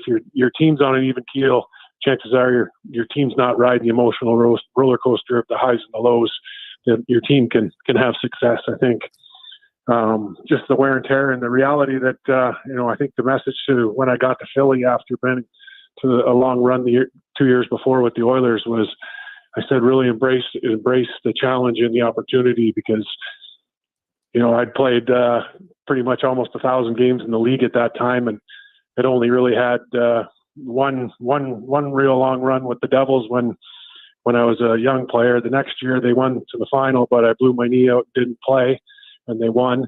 And then I had playoff runs in Edmonton, but it was always getting to the playoffs and losing in the first round. And then we finally had a long run where we lost in the final. And one more opportunity came when I was in Philly that it doesn't happen very often, and how hard it is just to get to the playoffs, but to have everything go the right way, come to make the final is something that's special. And to make the Eastern or Western Conference final it could be a once in a career thing. So embrace it, take the challenge, and hopefully get the opportunity and the results to play in the next round. Game day in the playoffs is so wild. I find you go from a real dull kind of roar in the morning, you get in and it's kind of quiet. You maybe have a pregame nap, and then at night, especially, oh my God, the whole time you're in Edmonton, the fans, they're known literally in hockey history for being the loudest. So what was your process the day of an NHL playoff game as a player? I mean, I think a lot depended on what the team was doing. There was days where, morning skate would be a full group out there, and other days it would be, an optional morning skate and just be ready to come to the rink. But normally we did some meetings in the morning, more of the special teams and kind of system stuff, and then at night you kind of get a few key points after you've gone home and had a nice meal and hopefully relaxed a little bit. I was never a big napper when I played. When I was young, I napped, and then once I had kids, I kind of became a lay on the couch or lay in bed and put some Disney movies on, and then once the girls would fall asleep, I'd put the golf on and relax on a Thursday, Friday, or Saturday. That was kind of my prep to getting ready for the game. And then once you're at the rink, I think if you can follow into your normal routine and not start trying new things and shaking things up. I think if you've gotten that far and you've had a run in the playoffs and you've had success, your routine of what you're doing regularly is probably working for you. Don't look for answers outside the box. If things aren't going right, chances are it's on you. And you just have to realize that, you have to have yourself prepared to play and ready to play. And if you're not, it's not on anybody but you as an individual as you get into the playoffs and the deeper you go. Former Order captain Jason Smith joins us here on the Gregor Show on Sports 1440, Orders Nation, YouTube, and Facebook. And Jason, you mentioned that getting yourself ready. Now today's game has changed a little bit. It used to be a lot more dump and chase, and now it's about puck possession stuff. But you still want to be physical in the playoffs. Do you find how is the best way? If you're the Edmonton Oilers and the Dallas Stars have 5 defensemen, right? And Edmonton is a puck possession team. They're not a ton of chip and chase. They'll do it every now and then, but you want to be physical on them. How can they try to wear down the defense of the Dallas Stars? Did you ever feel like certain teams that could wear you down maybe better than others? How do you do it? Well, I think you can start by making sure you're not turning them over the puck at the ozone blue line, forcing them to turn and go back for it. It's never fun when you're a defenseman, whether the game is as physical as it used to be or with the pace and the speed of the game now. As a defenseman, every time you have to turn and retrieve the puck, you've got to turn your back to the play, and then you have to find the next play. And if you can get pressure on them, force them to maybe turn some pucks over, that's a starting point. I mean, the game has gotten away where guys are, coming unloosed out of a can and then running guys into the boards in the corner. I mean, you get some big hits in the game, but it's not line after line where it's guys getting in on the forecheck and being physical. I think just making teams turn, making them make good breakout plays and forcing them is a way you can wear teams down. And then obviously spending time in the ozone, possessing the puck, creating opportunities, getting the puck to the net, and then starting your offense that way. But you got to start by getting the puck in the zone without turning the puck over in the neutral zone and at the offensive blue line to create momentum for them. If you're getting the puck deep, you're making it hard on them. And chances are if you make them defend a little bit, those guys are going to be getting off the ice when the puck's going up the rink. And then you've taken advantage and then we've worn them down. From your perspective, I don't know how much you watch the Edmonton Oilers, but learning how to win and learning how to make every shift count. You can say it all you want, but then you have to live it. Did it take you a while to learn, how to have every shift matter, right? Because the other team's going to beat you sometimes. They're going to make good plays. That happens, but you don't want to beat yourself by a glaring giveaway, right? If you want to make a mistake, try to keep it to a 2 and a 3 out of 10, not a 10 out of 10. How do you learn that as a player? Well, I think it starts by having some ability to self-evaluate yourself as a player, and sometimes you need to be critical of yourself. And when a coach says you need to be better, you got to take that to heart and realize that all they're trying to do is allow you to have success as a player. I think if you can take some criticism as a player and be able to evaluate where your game's at, and if you're making mistakes, learn from them. And especially during the regular season, if you can take a mistake and have it happen a couple times and then learn from that and not make that same error. A guy, trying to dipsy-do and toe drag at the blue line who's not an offensive guy, and you turn it over and it ends up in your net.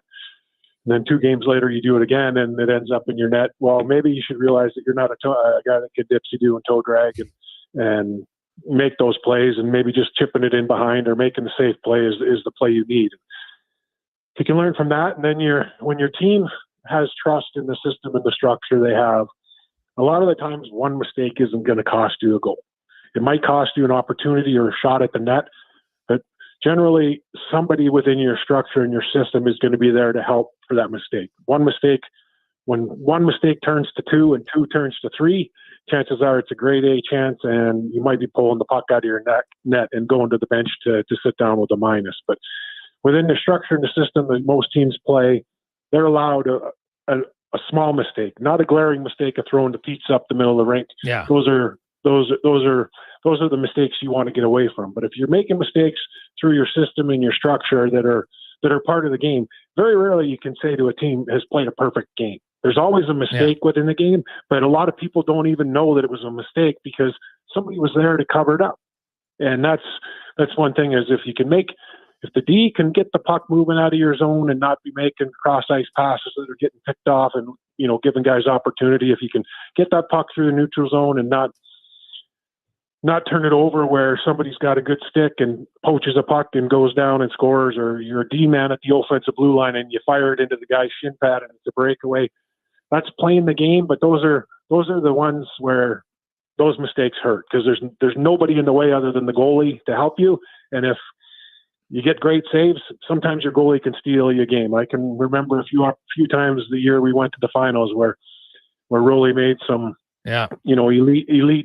elite saves that bailed somebody out that made a big mistake. It wasn't a structural mistake. It wasn't a system mistake where guys were just trying to do the right thing and something happened. It was, a turnover that cost a grade A opportunity. Those are the ones you have to limit. I think you're going to give up chances. You're going to give up shots, but if you can not give them free opportunities and they have to work for every opportunity that they're getting, you're going to give yourself a great chance to win.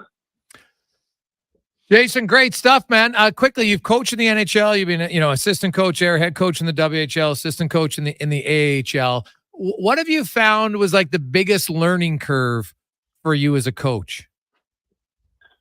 For me, I think one of the biggest things is going from pro hockey back to junior hockey is how important just the basics of hockey are. I mean, whether I talk about, keeping your stick on the ice, using your stick as a weapon. You're a bigger body when your stick's on the ice. Keep your stick on the ice.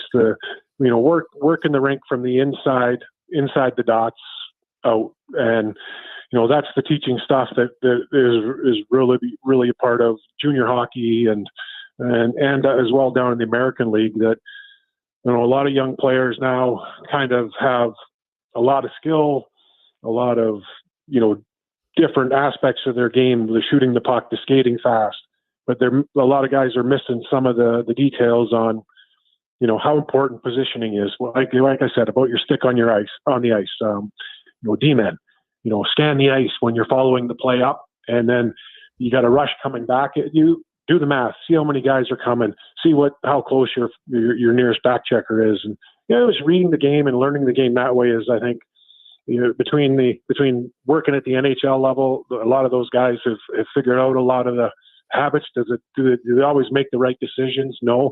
But at junior and in the American League, there's a lot of teaching and a learning about learning to be a hockey player, not just learning to have great skill and learning, being able to shoot the puck and being able to skate. There's a lot of teaching the details of the game, somewhat the X and the, if you want to call them the X and the O's, but I think it's more just understanding that when you're on the ice, you're always in the game, whether you have the puck or not. Nowadays with the speed and players blowing the zone, if you're a D-man standing at the O-zone blue line, not paying attention, some guy blows the zone behind you. That never used to happen, but now it does. So now you need to be in the game. Whenever you're on the ice, you got to be engaged, be focused, and be prepared to be a part of the play. Great stuff, man. We appreciate it. Enjoy the playoffs. Enjoy the offseason. Thanks for your time, as always. For sure. Thanks for having me, guys. Take care. There you go. That's Jason Smith. Hey, TR, he talks like a guy who's coaching now, doesn't he? Really good explanation on some of the smaller details that are important in playoff hockey. Oh, yeah. Jason is very, I can see why he was a captain every time I hear him speak. There's some level of, what's the word, like to be articulate, diplomatic, kind of like a politician, but to also really get your point across. Yeah. I think a lot of good coaches, we talk about the, what do they call it? Like a hybrid kind of coach nowadays who gets respect, but they also get their point across. And because, a lot of it's the same point, right? That yes. Coaches are trying to make is getting it across. And he explains himself very well. Yeah. We'll come back from a guy who is a very emotional coach, and we'll have some fun stories coming up next with Ron Lowe, Jason Gregor, Terry Ryan with you on Sports 1440 Oilers Nation, YouTube and Facebook. This spring, experience innovation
Game day on Sports 1440, Oilers Nation, YouTube, and Facebook. And hey, we only got 8 spots left. We'll tell you what that is coming up after 4 o'clock. But let's continue on as we preview the Oilers and the Stars and talk to a gentleman, of course, who was front and center for some of those great battles for the Oilers and the Stars in the late 90s. Former player and head coach of the Edmonton Oilers. Ron Lowe joins us. Ron, welcome back to the show, my man. How you doing? Great, Jace. How are you guys doing? Hey, sounds like you're having a good day. Oh, it's always a good day. Yeah, myself, Terry Ryan, of course. It's playoffs. You know, it's funny. Of course, when the Oilers and the Stars meet in the postseason, usually the highlights come out of the Curtis Joseph save and the Todd Marchand goal. And then I always like Ron Lowe coming off the bench, and everybody reads your lips. You're super pumped when you see Curtis Joseph. Nice bleeping save, and you guys are hugging on the ice. Like it was, it's been a long time for Oilers fans, but I really think that series, considering what had happened the 4 previous years, and you're huge underdogs, and to win that series, I know it was only 1 round, but man, it really seemed to energize the whole city and the hockey group again. And I'm guessing as a coach of that team, like the beer must have tasted a little bit nicer that night. Oh yeah, the way that series went was crazy, and the fans in Edmonton were absolutely nuts. I mean, we drive to the airport after the game to get on a charter. There'd be people tooting their horns, and waving at you, thumbs up, and yeah, no, this town goes absolutely crazy when good things happen. And you know what? They hang in there pretty well when bad things were going on too. Yeah, I know. Well said. I do want to ask you, because the 97 was big, but I want to ask you, Ron, I was watching again, and our producer Brad sent me a picture. You and Mark Crawford in the 1998 series. What led to the you and Crawford exchanging pleasantries over the glass? What got you guys so fired up? Do you remember that? Yeah, it was my fault, really. I wasn't paying attention to who was on the ice for the last shift of the game, and I should have been. He had, I think Jeff Rogers was out, and I can't remember who the other 2 were, but very tough guys. And I had Mats out, and I kind of had egg in my face at the end of it, and I was kind of pissed at the whole way the situation went. It was needless. We were winning 4-0, and if you were going to do any fighting, you should have done it probably in the first period. Yeah.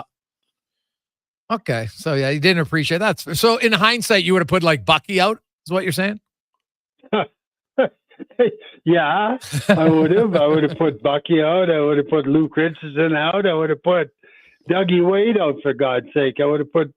I mean, we basically could take care of ourselves, but the Odgers on Mats was a bit of a mismatch. I should have read it, and I didn't. But you know what? It kind of fired our guys up, and we played just as good the next night. So that was a kind of a gift from them also. Ron, speaking of that upset against Colorado, it's a huge, huge moral victory. It's such an emotional ride. Is it hard to focus when because there's still quite a ride left? Is it hard to come back and focus in the playoffs in such a long journey when you've done something so positive? Well, yeah, the reason they say that the Stanley Cup is the hardest trophy of all to win is because it is. You're in such an intense battle from day one through, and it doesn't end until you get beat. And our hockey club had to play a certain way or we couldn't win. And that was to finish every check in every situation that you could possibly have yourself in where you could finish a check. And guys would say before we left the dressing room, before each game, okay, I'm going to get 2 hits in the first period.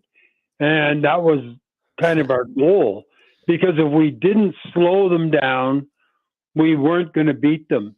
And after a 7-game series and getting cranked up for the next one, when your opponent was probably just as tough, if not tougher, it wears you out. And I don't think any team could do that on a nightly basis. Right now, I'm watching Florida. They take the body on a constant basis, and they don't relent. And it's hard to do that over that 16-win period. No, totally. And I mean, you played a lot of years as well. How was the preparation different from a player to a coach? In other words, how would you, I guess, if you're a leader in the room, you can say one thing, but if you're a coach, I guess you've got to calm everybody down in times of major adversity. What was your approach? Yeah, one of the things that happened when we were playing Dallas was Brian Marchment ran into a wall. Somebody opened the door on their bench and somebody checked him into that open door, and it ended his series. And I remember going to the bench and everybody was totally out of it, like completely upset. And I brought everybody over and I said, you know what? One of the things about this is, and they took Brian off on a stretcher. I said, we can't let that go for nothing. Now let's go out and kick them back and win the game for them. And it seemed to take everybody kind of backed off a little bit. The only thought we had was revenge, and the best way to get that is to win the game. And they did that. And I was super proud of that hockey club that night, and was every game I coached the Edmonton Oilers. Ron Lowe joins us on Sports 1440. Yeah, that was a very scary incident with Brian Marchment. Just very unlucky more than anything. And Ron, you mentioned you're watching the playoffs now. You look at the Oilers and Dallas, and Florida's a real banger team. The Oilers, you know what, they got some guys. Evander Kane will hit, and Holloway. They got a few other guys for sure, but they're not they're not going to dump it in. And I think you were saying, hey, we need 100 hits back in 1997 to beat Dallas, right? Like the game's just different now. But Dallas only plays 5 defensemen regularly. How do you feel as a coach? Like, what would be the strategy to try to wear them down as a defense core when they're essentially running 5 guys? Well, I think you saw a little bit of it in Oilers' approach to Vancouver with Hughes. You got to dump the puck in his corner and say, play it. And believe me, we may not have the team that runs people, but I don't recall too many times we turned away from the chance to hit Hughes in the corner. And I think you have to approach this series with Niskanen exactly the same way. Everybody says he plays against McDavid. He can contain him. At the end of the same 7-game series, if you've hit him every time you've dumped the puck in his corner, and that's the corner you decide to go to, I'll tell you right now, I don't know how you defend Connor in that instance. Connor, it's not just Connor, right? Like, I think the one thing that Edmonton has that Dallas hasn't been prepared for, and there's lots of things Dallas has that Edmonton hasn't faced yet either. But, the Leon Draisaitl factor, Ron, because you have McDavid on one line, and for the most part, Draisaitl runs his own line, and he's pretty good at it. In the first series, they only played 8 minutes together, 5-on-5, and had their way with the LA Kings. If you're, let's say I want to put the coaching hat on Dallas, you've got Heiskanen and Harley, and then you've got the other pair of Tanev and Lindell. Right, Heiskanen's the best skater. Would you put him and Harley on McDavid and Tanev and Lindell on Draisaitl's line with Kane and Holloway because they're a little bit bigger and more physical? Or, how would you do it? How would you approach it if you were running the Dallas defense? I think I'd have Tanev against Connor. Okay. I think he drove him nuts in Calgary, and the guy is an unbelievable defender. Now, that puts Draisaitl up against Heiskanen, which you probably don't want, because I think Leon is probably a little bit heavier than Connor in the fact that the way he plays the game and hits. So either way, I think they have a bit of a dilemma. I think there's better balance on Edmonton than everybody gives them credit for, in my estimation. Everybody goes, they're not deep enough. And you know what? Lots of times you look at it on paper, and what comes out of a series isn't exactly the way it all comes out. I mean, they're missing hints, which to me, is a pretty damn good player for them. Yeah. And you know what? If Henrique gets back into the lineup, I think that evens everything out on lines, and I think we're every bit as deep as they are. And I think that's the way the game's got to be played. Yeah. And they're deeper, but their top end talent is just what Dallas can't match, right? I think No, not even close. Yeah. Nope. And the thing about it is that they say, okay, they're the least penalized team in the league, and they have to stay out of the penalty box. Well, if we don't turn the puck over at the offensive blue line and force our way in every time, there'll be penalties. They will take penalties. There's no choice. I mean, I've watched Connor, and unless we play a game, a series like the Winnipeg Jets played against them, where there should have been 40 penalties against them, and there were none. If that's the way the refereeing goes, then you're probably in trouble if you're the Oilers. TR? I got a question about 98, 99. I was always curious. That was in my pro hockey wheelhouse, Ron. And you guys lost to Dallas that year, the playoffs, but they ended up winning the cup. But you were coming off that surprise 97, 98. And I'm wondering, that year, there was talk at the beginning of the year of the team moving to Houston, first of all. Then Doug Weight got hurt. Then at the beginning of the year, the divisions got realigned, which was weird. And then you lost your number one in Curtis Joseph.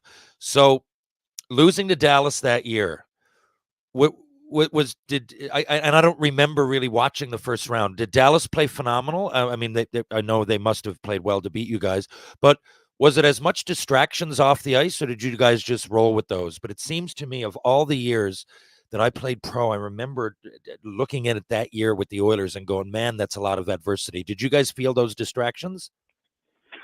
I think the biggest, Dougie really hurt us when he got hurt. He had a best year of his life the year before. And you can't say enough about what happened to Kurt. Curtis being gone changed a lot of the dynamics, and we barely got in that year at the end. And that was because Glenn made a trade for Tommy Salo, and he came in and played great for us. Had we not made that move, we would not have made the playoffs that year.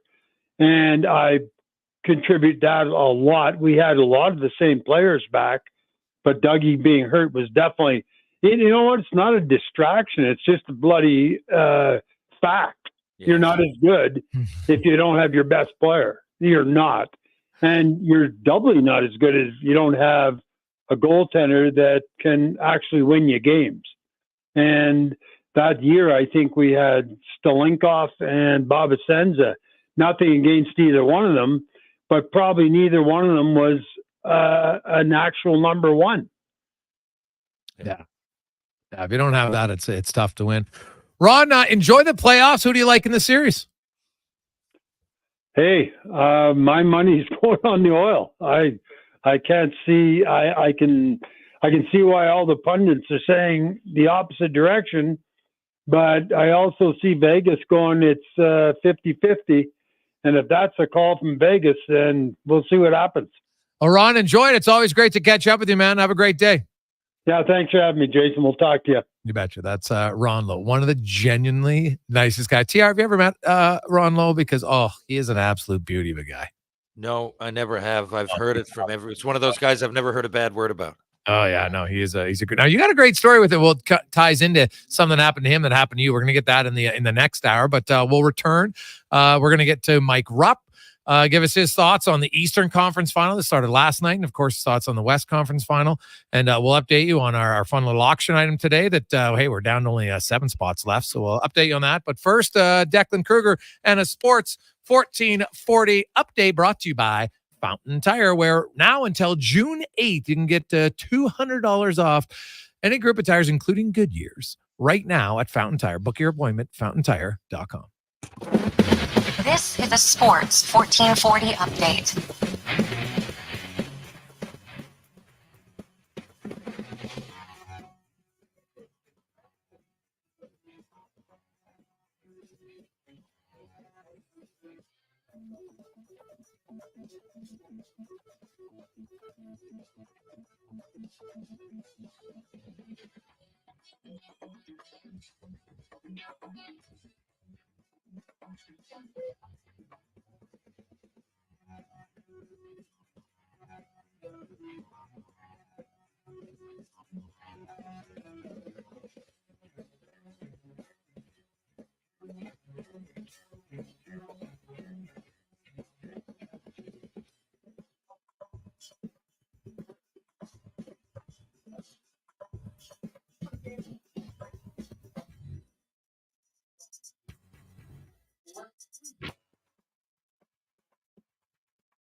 Sports 1440, Stingray Radio Station.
12. Welcome back. Game day. Sports 1440, Oilers Nation, YouTube and Facebook. Coming to you live also on Twitter and Instagram. Listening online at sports1440.ca. We appreciate all of you. You're listening, watching. It's great. We know Dean decided he couldn't listen to the show anymore because I was wearing a Buffalo Sabres jersey. Even though we haven't even mentioned them all day. So awesome. That offends him enough. I guess that's the new bar of what's offensive to people is the shirt you wear. Hey, it's one of the best logos going. Got it given to me by my son. So I love it even more. So I don't really see the problem. We haven't even mentioned. They're a team that hasn't made the playoffs in 13 years. Like, who really cares? It's a sick jersey, sick T-shirt. Anyway, before we get to the rant, I do want to update you. We have 7 spots left in our auction, our little draw auction today for 100 bones. So if you want in, you just text in with your name. We'll send you the link on where you can make your donation for $100 for the Gregor Grads, the Gregor Foundation. And the winner is going to get, we'll do one draw, and the winner is going to win a pretty cool package courtesy of Delta Valley Landscaping. It's 50 tickets. You get their whole suite in the patio, the Delta Valley patio, on Saturday, June 15th for the Edmonton Riverhawks game. And that, if you've never been to a game, it's an unbelievable time. So if you want to take your staff, you want to take a bunch of family and friends, everybody, you're going to have 50 tickets, do whatever you like with them. It'll be loads of fun. You're also going to get 50, that's 50 beer bats. So that's basically like 2 beers in each one. That's like 100 beers for 100 bones. Just never mind the tickets. You get the 100 beers. So if you want it, just text in with your name. We'll go in the draw. It's on Saturday, the 15th. Also, a few members of your party will be chosen for some of the in-house contests, and they have zany contests. So you got people who like to try some fun. Maybe you do like the sprint competition. They have other ones. So I don't know what they're going to be, but I can guarantee that some of your group will be involved and competing for other prizes. It's rather zany. So it'll be loads of fun. So if you want in, we got 7 spots left. 833-401-1440 for 100 bones, and you'll win that whole prize pack for $100. Not bad at all if you're the winner. So good luck. Now, let's get to Ryan's Rant, Terry's Tales, brought to you by Action Electrical. Whether it's you want residential solar, commercial solar, electrical preventative maintenance for your commercial buildings, they do it all with project service, tag, and more. Go to actionelectrical.net. TR? How are you? Well, I'm all right. Thank you. So today I had a bunch of topics. Hey, can I interrupt you for a second? Yeah, because I'm really slacking for one. So if you have a topic or something. Oh, dude, I was going to interrupt you and say, like, I have something I got to get off my chest. So for the rant segment, do you mind? Can I don't know if I can live up. I don't at all. I had 2 light things that didn't even have to do with hockey. I'll bring them up another time, and they wouldn't have taken up as many minutes as needed. Please. Okay. Please take over the rant for one day. Let me know what's on your mind. All right. So this is I get the theory behind it, but it's like people just repeat things and repeat things and repeat things. They don't stop for a moment to say, does it really matter? Because all I keep hearing and reading is Dallas's depth. Dallas's depth. Oh, Dallas has way more depth than Edmonton. And I'm like, okay. Do they have the top end talent? Like, it's not like, oh, as long as you have depth, it doesn't need top-end talent. What kind of bizarro world are we living in? The Oilers have the 4 top leading scorers in the playoffs. But I'm going to give you some numbers because I know people are saying, yeah, McGregor, it's all in the power play. Okay, so let's talk about depth. Let's just look at 5-on-5 scoring, okay? Because the power play, Edmonton's 37%, Dallas is 29%. So they're still better, but they're both good. So I'll just take that out of the equation. Let's just go 5-on-5 scoring, okay? The Edmonton Oilers have 28 goals 5-on-5 in 12 games. The way deeper Dallas Stars have 22 in 13 games. So 6 fewer goals. They played 1 extra game. Now, if you want to say, yeah, but that doesn't matter. It's Edmonton's all top guys are scoring. Okay, really? Well, let's go to the top 5. And Edmonton's top 5 are McDavid, Draisaitl, Hyman, Nugent Hopkins, and Bouchard. Their top 5 guys, they got 15 goals 5-on-5. Not bad. You want to know what Dallas's top 5 guys have? 13. So they got 2 more there. Now let's go to the depth guys. Oh, what does Edmonton have? 13 goals by their depth guys, not their top guys. Dallas has 9. So they got 2 more depth scoring, 4 more in their depth, and 2 more in their top guys, not to mention their power play. What kind of bizarre world we talking about here? Stop with the BS repeating, well, Dallas has greater depth. Okay, 12 Oilers have a goal so far in the playoffs, 14 Dallas Stars. But guess what? Dallas has, Edmonton has 7 guys with 2+ goals. Dallas has 5. So they got a lot of guys with 1 goal. Great. Yeah. Patrick has 1 goal, right? I'm so tired. Maybe it's because it's been a few days, but everywhere I go, depth. Like, what the hell? Who cares about depth? It's nice. But if your depth guys aren't outscoring Edmonton's depth guys and your top guys outscoring Edmonton's top guys, it doesn't matter. Where Dallas is better is defensively. That's where they're better. They give up fewer goals. They have more consistent goaltending. That's where they're better. But stop repeating the lunacy of their great offensive depth when Edmonton outscores them from their top guys. They outscore them on their power play, and their depth forwards from their depth players after each team's top 5 have outscored them as well. That's a good point. I thought about this because I've been hearing the same thing being tossed around. And like, depth, how though? Like, what is depth? Are we talking about depth? Are we talking about just scoring? Are we? Because like, I can name you teams that have won that I would consider. Detroit Red Wings when they had McCarty, Maltby, Drape. Like, is that depth? I don't know. Is it? I don't really remember this. For me, it's depth because I'm looking at what they bring. I don't really care how many goals they had that year in the playoffs. I know McCarty had a big one in the final. Yeah, but maybe it was huge. But it is depth. Home ice advantage that comes in often. So like when you look at this is what this group got and this is what this group. Who did they play against? How many injuries did they have? I find it so. You can beat like you said, defensive. Okay, I have a better idea about what that is. Offensive, I have a better idea. Special teams, I know exactly that stat. I know exactly what it is. Goaltending, neutral zone, power play breakout. I can tell you all the depth. What is it? Like if I'm going to play the 4th line for 6 minutes tonight, what am I expecting? Depth as in 4 points? No. Depth is in finish every hit. Go in and do what you got. So I often find, and playoffs often create players that add to depth in the field. Like we're adding depth. Guys are learning on all 4 teams that are left. There are people that in a year or 2 will be considered, well, he's a depth guy. And right now they might not be. I'd argue with you, Holloway. He was on the 3rd and 4th line, kind of out of place, but played there, fit in. Now he's up, flying. This guy's going to gain. What is depth? You got Corey Perry not even in the lineup, and I would consider him deep. So I just find there's a lot of stats that can dance around that. It's a very vague term. It's very subjective. What is depth? Is it points? Now, what I do know is that, again, I'm going to say it. I've been saying it all year. It's why they took the Oilers right at the beginning of the year. Is because I think one thing that's consistent is that generational players do make a difference. And right now, pretty much every generational player that I know in the sport of hockey, which is the ultimate team sport, is in basketball, right?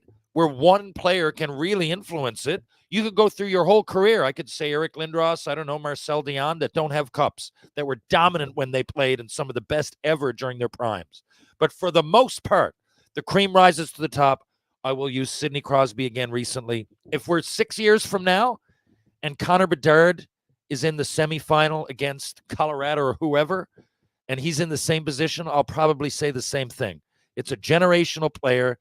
So depth from one perspective, okay, who's better? Like you said, the Oilers got four of the top scorers in the playoffs. Of course, right? So to go with some quote-unquote depth, is not always scoring. But I just think it's one thing to compare all-star lineups and best players, but we're talking about the Oilers have a player that's at some point expected to win, that he himself expects to win. And I'm not putting Draisaitl too far behind there either. He's one notch off of a generational player. The guy doesn't get his props, I don't think, even though he does, but he doesn't. But look again, every year in the playoffs, right? Oh, how about this? Playoff consistency. Is that depth? I don't know. I'd way rather right now. There's other teams out there. I hate to call out the Leafs. I hate to do it again. But until you show me something, what does depth matter there, right? Or high-end power that mean there? So I just think it's a judgment call each time. I think it's going to be each team is as deep as they say they are, because each team is capable to win. And I just think it's going to be more hard work than anything. And one team has a generational player. And that's when I think the boys get separated from the men. 422, Jason Gregor, Terry Ryan with you on Sports 1440, Oilers Nation YouTube and Facebook. A quick break. When we come back, Mike Rupp will join us, and we got 5 questions. Now, remember, in an hour's time, the scouting report on Jake Ottinger from Kevin Woodley. Kevin Woodley has been, he told about where Stuart Skinner's weaknesses are. We've seen it. He talked about Shelov's weaknesses. We've seen it. What's there going to be the weaknesses? Where are the Oilers going to attack Jake Ottinger? We'll find out in an hour from Kevin Woodley on The Gregor Show, presented by PlayAlberta.ca. Christensen Communities, the name and active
27. Welcome back, Jason Gregor. Declan Kruger with you, Terry Ryan as well on a busy Thursday. It is a game day for the Oilers and the Dallas Stars. No lineup changes for Edmonton. No from Game 7. No lineup changes for Dallas from their Game 6 victory over Colorado last, what was that, Friday night? The Stars, no Rupe Hintz tonight. No Hakanpää. The Oilers, no Adam Henrique. Corey Perry also a healthy scratch for the Edmonton Oilers. Henrique maybe on Saturday. We'll see. It sounds like he might be closer than Hintz. Both of them are closer than Hakanpää at this point. So good local guy, Alex Petrovic, will play his second playoff game for the Dallas Stars. He came in Game 6 for Dallas, and they did use him a lot more. So they might try to alleviate some of the minutes of their top 5 defensemen tonight.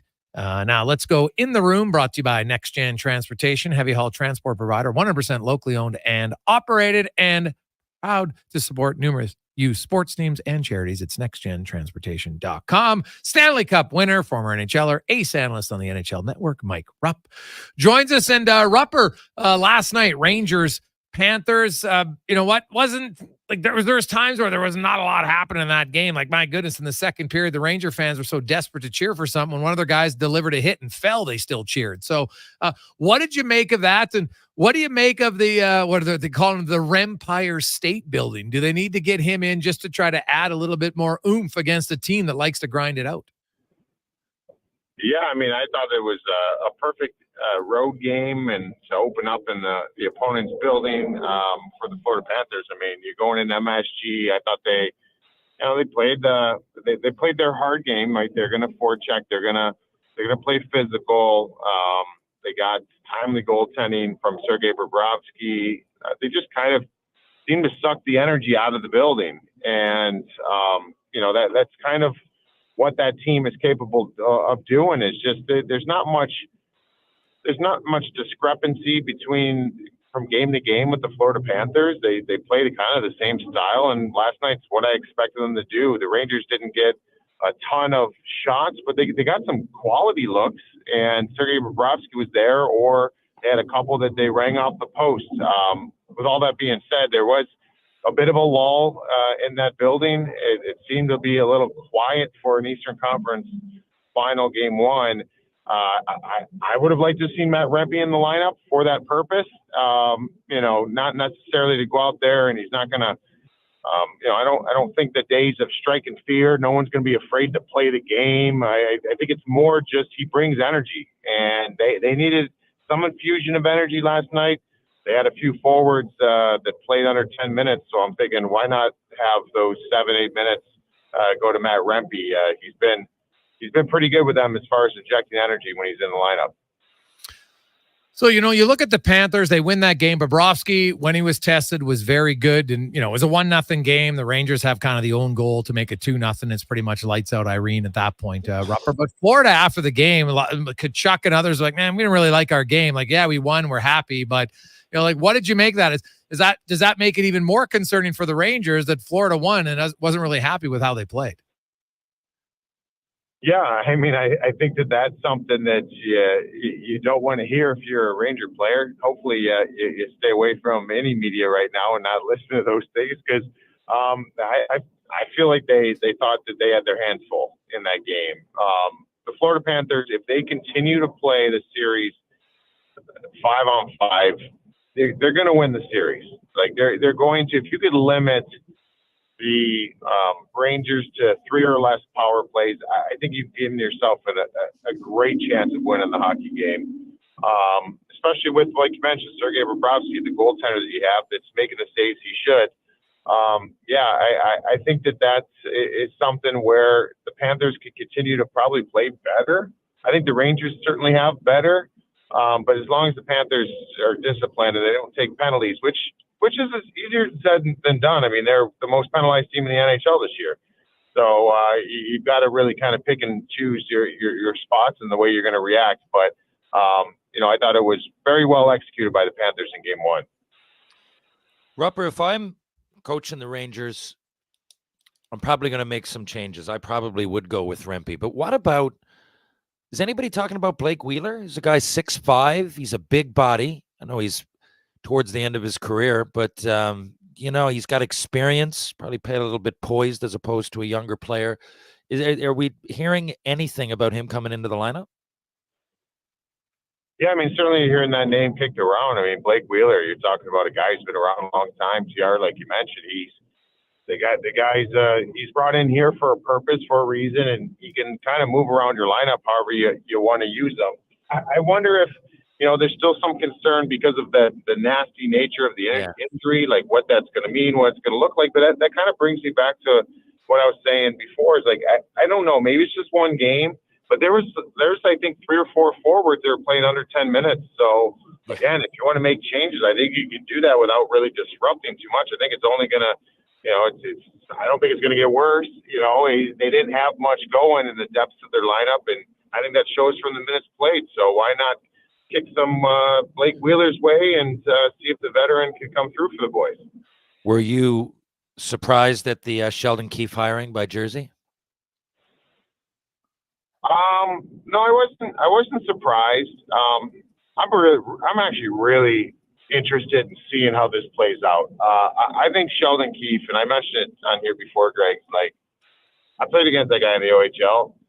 He was the son of a, like, dude, that guy was like dirty. He was he led the league in scoring 2 years in a row. And I know that doesn't always translate over to your coaching, but I know Sheldon has a value for being hard to play against because he was hard to play against.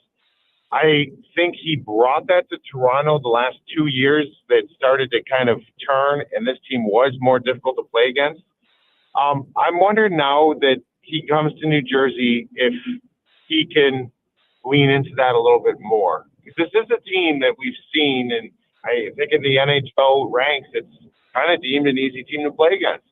And I don't think that sat well with Tom Fitzgerald. I think that's why they went out and they got Curtis McDermott, and they end up, extending him and all those different things. They want to be harder to play against, especially with that young talent. So I'm interested to see if Sheldon Keefe can lean into that a little bit more. I think he's an awesome coach as far as what he's accomplished.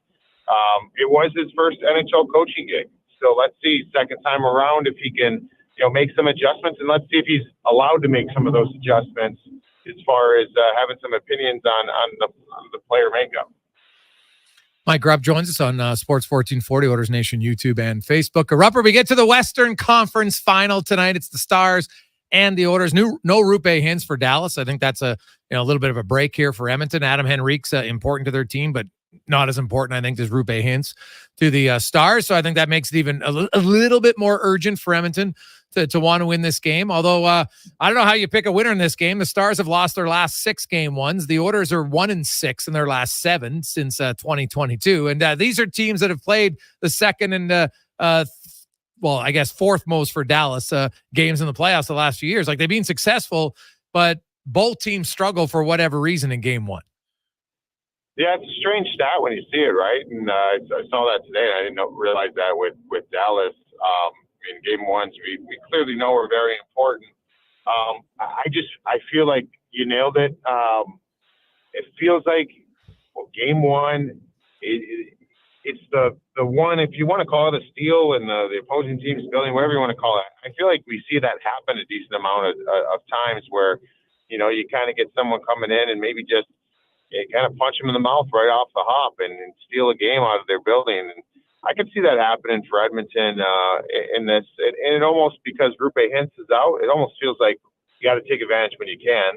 And it sounds like Hintz is getting closer to coming back. He could be a game changer. So, it seems like this is that type of game. But as you mentioned, neither teams are really lights out in game 1 of the series. But I think this one would just be enormous for Edmonton to win. Obviously, that's the plan. I think it's going to take them, it's going to take a full effort. I mean, they're going to have to use the depths of their lineup because Dallas does. And quite frankly, I think the same strategy Dallas is going to have that Florida had last night against the Rangers. Try to limit our penalties, try not to put Edmonton on power plays, make them beat you 5-on-5, and let's see if they can. Well, Dallas has been very good at not taking penalties, right? And I know everybody talks about, Edmonton relies on their power play, but Edmonton has way more 5-on-5 goals than Dallas does in the playoffs. They played 1 fewer game and they got 6 more goals. Like, to me, It's more so, can Edmonton play sound defensively, and can they get quality goaltending? I don't even like 5-on-5 is fine for Edmonton because they can outscore you 5-on-5 even. It's can they have consistent defensive, and they've been pretty good, but can they get good goaltending? Yeah, I mean, the goaltending's the main thing, right? And I just think it needs to be good. It doesn't have to be great. And I hope that Stuart Skinner doesn't look at it and think, I've got to outplay Jake Ottinger. I mean, we talk about that from year to year. I thought that last year in the Stanley Cup Finals. I'm hoping Aiden Hilda wasn't looking at it saying, I've got to outplay Sergei Bobrovsky, right? Like, no, you just got to be good. Like, your team needs you to make your saves when you need to make the saves and make those timely ones. I will say this though, to go off what you said. Yeah, I mean, Edmonton, I don't characterize. I think the New York Rangers are a suspect team 5-on-5. I don't think Edmonton is. Edmonton plays good 5-on-5, but I just think if you're going to really give yourself a good chance of beating them, limit their power plays, because that is where they're very lights out. But I also think that I wonder with the paths that these two teams have taken to get here. Like, I'm not trying to pick on the LA Kings and the Vancouver Canucks, but those two teams were the least threatening teams, in my opinion, coming into these playoffs, probably in the West. And so you had a much, I guess, easier path to get to where you're at. This is a whole new animal. This Dallas Stars team is not like anything that you've seen so far in the last 4 weeks or 3+ weeks. So let's see if Edmonton's able to ramp it up a little bit. But I also think that, from the standpoint of Dallas, you've gone through two absolute juggernauts to kind of get to where you're at. Two teams that could have won the cup. I don't know. Are they worn? Pete DeBoer made comments that they're kind of running on fumes. If they are, I mean, let's see if Edmonton can take full advantage in game one. Yeah, see, I look at Vegas, and I know they were the defending champs. They were the 22nd place. They were 22nd in points for the final 4 months of the regular season. Like, I'm probably in the minority, but I just wasn't sold that Vegas was this juggernaut team. And, Dallas sleptwalked through the first 2 games and then had to play unreal to win the series. But I don't know. I just didn't. Vegas's reputation, I think, carried more than what their on ice actually showed. They weren't the team that won the cup. Same with Colorado. Colorado's a shadow of themselves. Once Nichushkin went down, like, they basically had one line. Yeah, no, that's fair. I mean, they both teams were very deep and they were built, and you needed a full lineup worth of an effort to I think beat both of those teams. But yeah, I mean, I put it this way: I wouldn't have blinked an eye if we were talking about Vegas in 2 weeks being in the Stanley Cup Finals, and I wouldn't have done it either with Colorado. So.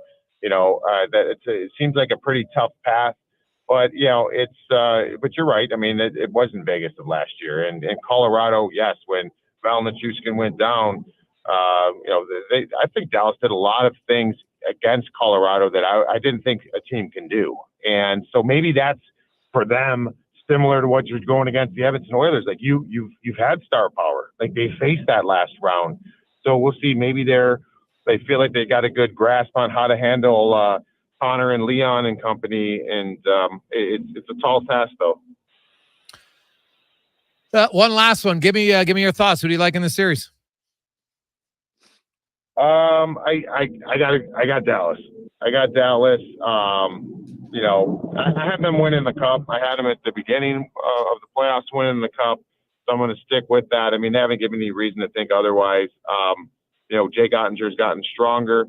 He isn't always great at home, though. His home record is not that great for whatever reason. I don't know if that makes sense at all, but I mean, that's what the numbers say, and we'll see if he's vulnerable here in game one. Robert, should be a great series, man. We appreciate it. Have a great day. All right, fellas, take care. There you go. There's Mike Rupp from the NHL Network, and hey, guys, you got to look at who they played. It's harder against Vegas than the Avs, even though Edmonton had trouble with Van. Sickness goaltending was the problem from Oil Lover. Yeah, maybe a problem, but I do want to point this out. In the regular season, and I know the playoffs are different, but just if we're talking about defensive structure and teams, in the regular season, LA and Vancouver were 4th and 5th fewest goals against 5-on-5. The Oilers were 9th. Colorado was 17th. Vegas was 13th. So Dallas played 2 teams who had given up way more goals 5-on-5 in the regular season heading into the playoffs and scored fewer goals against them than Edmonton against the teams that in the regular season were much better defensively. Like, I still think people are sleeping a bit on the suggestion that Dallas is like this offensive juggernaut and they're so much deeper. They're not. Is Dallas a better defensive team? Well, they got a better goalie for sure, who's proven better in the playoffs historically. No one can argue that. The numbers all show it. Right? Dallas defensively, they don't give up much, but the Oilers really haven't either in the playoffs. They're number one in high danger chances against. Like, I just think a lot of people are undervaluing how well Edmonton's played. If you get solid goaltending, I'm telling you, Edmonton wins this series. Mark it down. If they get solid goaltending, they win the series. Now, I can understand if that's a big if. It's a fairly important position, but other than that, I don't see, like, Dallas got a lot of young guys in key roles, and they got a lot of older guys. And if their coach even hinted that maybe they're fatigued, hey, that could be an advantage. But I'm kind of a bizarro world about talking about how this great offensive depth when they just went against the 13th and 17th ranked 5-on-5 teams and scored 22 goals in 12 games. And Edmonton took on the 4th and 5th best 5-on-5 teams and scored 28 goals. What am I missing, TR? I think, honestly, I just went back because I was like, am I wrong? But, yeah, you look at those teams with the Detroit Red Wings I mentioned, Maltby and Draper, 23 points each that big year when McCarty had that goal in the playoffs, and he had 31. So it's not like they lit it on fire. And the next year when they won it, they had even less, 19 and 12. So I honestly think in this case, depth means, like, I think people are talking about, like, more experience, maybe recognizable names. I don't know. I'm with you. I don't see the discrepancy in opponents. I think we're really playing down the level that I think we're underestimating how well the Oilers have played. These are good opponents. The Kings are good, right? Like, the Canucks are really good. We just beat them. I know they had one Besser out, but, you know, there's still a team that nearly won the President's Trophy. They were first place for a large portion of the year. And Edmonton, the last two games, when the chips are on the line, when teams are, you got the Norris Trophy winner over there. You got Peterson. You got superstars. You want to compare stars? Here's what you got. Game 6 and 7, I saw nothing. They were completely run down. The Kings are a good team. I think they're as good or better than Vegas. And the Oilers had their way with them because the Oilers are a good team with big players. Like, I really don't. I'm not saying it because I'm trying to play up to the Edmonton audience here. I don't. I see a depth. I see, like, if you're talking about the Montreal Canadiens. Okay, now I get it. Now we're talking. We're splitting hairs here in the semifinals of the conference finals in the NHL. I really don't think this big depth thing. I don't think that's what's going to break it open. You can't even really define it. I really don't. I think the Oilers are gaining experience. Even now, the Oilers didn't win any cups lately, but they've got a lot of playoff experience the last few years, and they know what it's like to lose with good teams, barely. All those things come into play. Depth, schmepth. I think it's a load. I love it. Quick break. Jason Gregor, Terry Ryan with you on Sports 1440. We're down to 6 entries left. If you want in, this is a great deal, by the way. $100 gets you in the draw, and we have 6 spots left. And the winner is going to win 50 tickets. You're going to get the whole Delta Valley patio on Saturday, June 15th. It holds 50 people, right? And that's at the Riverhawks game. And you're basically right on field level, down third base line. Can't get better seats. And you're actually right beside the dugout of the Riverhawks. So if you have any kids coming with you, if you're a baseball guy, they get some autographs, get balls thrown to them. It's a lot of fun. Also, some of your group will be chosen to partake in many of their in-game contests, which are quite funny. And you're going to get 50 of the bat beers, which fit 2 beers in each one. So that's basically 100 beers. Okay. So even if you're just going for the beers, you're going to basically win. It's a buck of beer. Not bad. And all the tickets. And it'll be a great time. The crowd's there. If you haven't gone last year, it's unreal. So big shout out to Delta Valley for donating this. So it's Delta Valley Landscaping. We have 6 entries left and 100 bones. If you want in, just text in with your name to 833-401-1440. And we'll send you the link where you can donate for the Gregor Foundation. Thank you very much. 833-401-1440. 6 spots left. Quick break. We'll come back with 5 questions on the Gregor Show presented by PlayAlberta.ca. This spring, experience innovation on the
Jason Gregor. Connor Halley, not with us. Declan Kruger is along for the afternoon as the con man. Big day in the life of Connor Halley. Him and his lovely wife have purchased a new home and are just finalizing all the details. So good for them. So I had to get away a little bit early. That's a pretty big life moment for the Halleys. So that's pretty awesome. I love it. Let's get to 5 questions now, brought to you by The Brick, where they love saving you more. You can take up to 70% off clearance items in the Tent End store right now until June 6th at The Brick and thebrick.com. It's time for 5 questions on the Jason Gregor Show. All right, gentlemen. First question of the day, and these are all courtesy of Connor Halley. For the Oilers to beat the Stars in a 7-game series, which aspect of the game must the Oilers win? God, each part is so important. I just think those down-low battles, I think once Dallas gets it in the corner, I think they're going to be hard to deal with. I think they're going to be the hardest team yet. They're going to take it to the cage with authority. And I think dealing with that and not taking the penalties is going to be the hardest thing to deal with. For the Edmonton Oilers, well, the thing they must have is I think they have to win special teams because I'm not sure they can win goaltending. As long as their goaltending just isn't a major question. Now, I know that's a big if, but to me, if they get decent goaltending, then they should be fine. I really... You know what? There's lots of things you like about their team. Like I just outlined that their scoring isn't an issue against Dallas. Scoring's not a problem. Or at least it hasn't been all season. It wasn't in the first 2 rounds. I guess it could suddenly become one, but the Edmonton actually ranked higher than Dallas in the regular season in 5-on-5 goals against. So it's not like Dallas is a juggernaut defensively. They're good, but Jake Ottinger is obviously healthy now and playing better. And to me, that's going to be the key. And that's why we have Woodley coming up in a half an hour, because I think that's going to give us a good insight because he's been bang on if they want to beat the other goalie, here's some ways to do it. Easier said than done. But to me, it's ultimately going to come down to they have to win special teams because I'm still not sold they can win goaltending. Funny you mentioned goaltending. Question number 2, outside of the goalies, who are the biggest X factors for each team? I will say for the Oilers, the X factor. Good question. I'll say their second and third pair defense. If they play well, they got a really good chance to win. And for the Dallas Stars, I will. You know what? The X factor is going to be, can their young kids continue to carry them? That's a big ask, right? Because we heard it from Mike Heika. He's covered their team. He goes, man, like Pavelski's not the Joe Pavelski. He's still good, but he's like, he doesn't Jamie Benn. Those guys, they're not the same. So you're asking lots of Logan Stankoven. You're asking a lot of Wyatt Johnson, especially with Rupe Hintz out. So to me, can their young guys continue to carry a lot of the weight? Hintz is out for the first game, but I think he's going to come back. And I'm putting him as the X factor for Dallas. And what's the definition of X factor? I'm going to go with Connor McDavid. I'm going to go with Connor McDavid having a huge series and stepping up to the plate and doing what he does. Question number 3. Canada is on to the semifinals at the World Championship. Who do you think is the biggest threat to slow them down? And Czechia versus Sweden in one semifinal matchup, Canada and Switzerland in the other. Oh, I think Sweden. They seem to play well internationally. Don't they seem to come together when they're on an international stage and all really raise their game? Plus, they're like, aren't they like 7-0? Plus, they've got a great team anyway. So I don't know. I always look out for Sweden at those international things. Yeah, like I don't have much fear of Switzerland right now or even Czechia. So yeah, I think I got to go with Sweden for sure. Question number 4. Toronto will officially get a WNBA franchise. What do you think the team name should be? Oh, God. I honestly, I'm like the worst when it comes to like a name moniker. I don't care that much, if I'm being bluntly honest, what a team's name is. Because it's like You know what? How many people now, you probably debated with your wife over a name or whatever, and you really liked another name. And then all of a sudden, 5 years later, like, geez, I couldn't imagine calling my son or daughter this now that I've called them that for that many years. And I think it's the same thing for a team name. Like, people at first were like, oh, the Minnesota Wild's terrible. And now no one even complains about it. So honestly, I don't care. I know that's a terrible answer, but I couldn't even think of a name. It doesn't I don't know. Just I'll say this: don't be the Toronto Six. That's all I'll say. Don't be the Six. I don't mind the 6. But I don't know. I came up with Lakers, Canadians, Canucks. I know they're used in other sports, but it's the WNBA. There's all kinds of names that go back and forth, and they make sense for a team from Toronto. But what I would do, the Toronto Towers, and I would have the CN Tower and the Toronto Skyline on the front. I mean, they're tall basketball players. Toronto's known for the CN Tower, Toronto Towers. I was thinking like pterodactyl gals, like a play on the Raptors dinosaur thing, and then add gals because it's a WNBA franchise. I don't know if that's offensive or not, but that's where my first thought went. Yeah, I think it's good. Question number 5. On this day in 1984, Indiana Jones and the Temple of Doom debuted. In honor of that, what would you say is your favorite movie franchise of all time? And Connor said 3 or more movies needed to qualify. I think of that, generally as a trilogy. I was thinking 4 or more, but I'll let you guys do your own thing. Okay, because trilogy is a lot different than 4 or more. You're cutting off a lot. Here, you're speaking my language. Okay, so we're going with trilogy, right? Well, I leave it in your guys' hands. I was thinking 4 or more. I'll let you guys do what you want.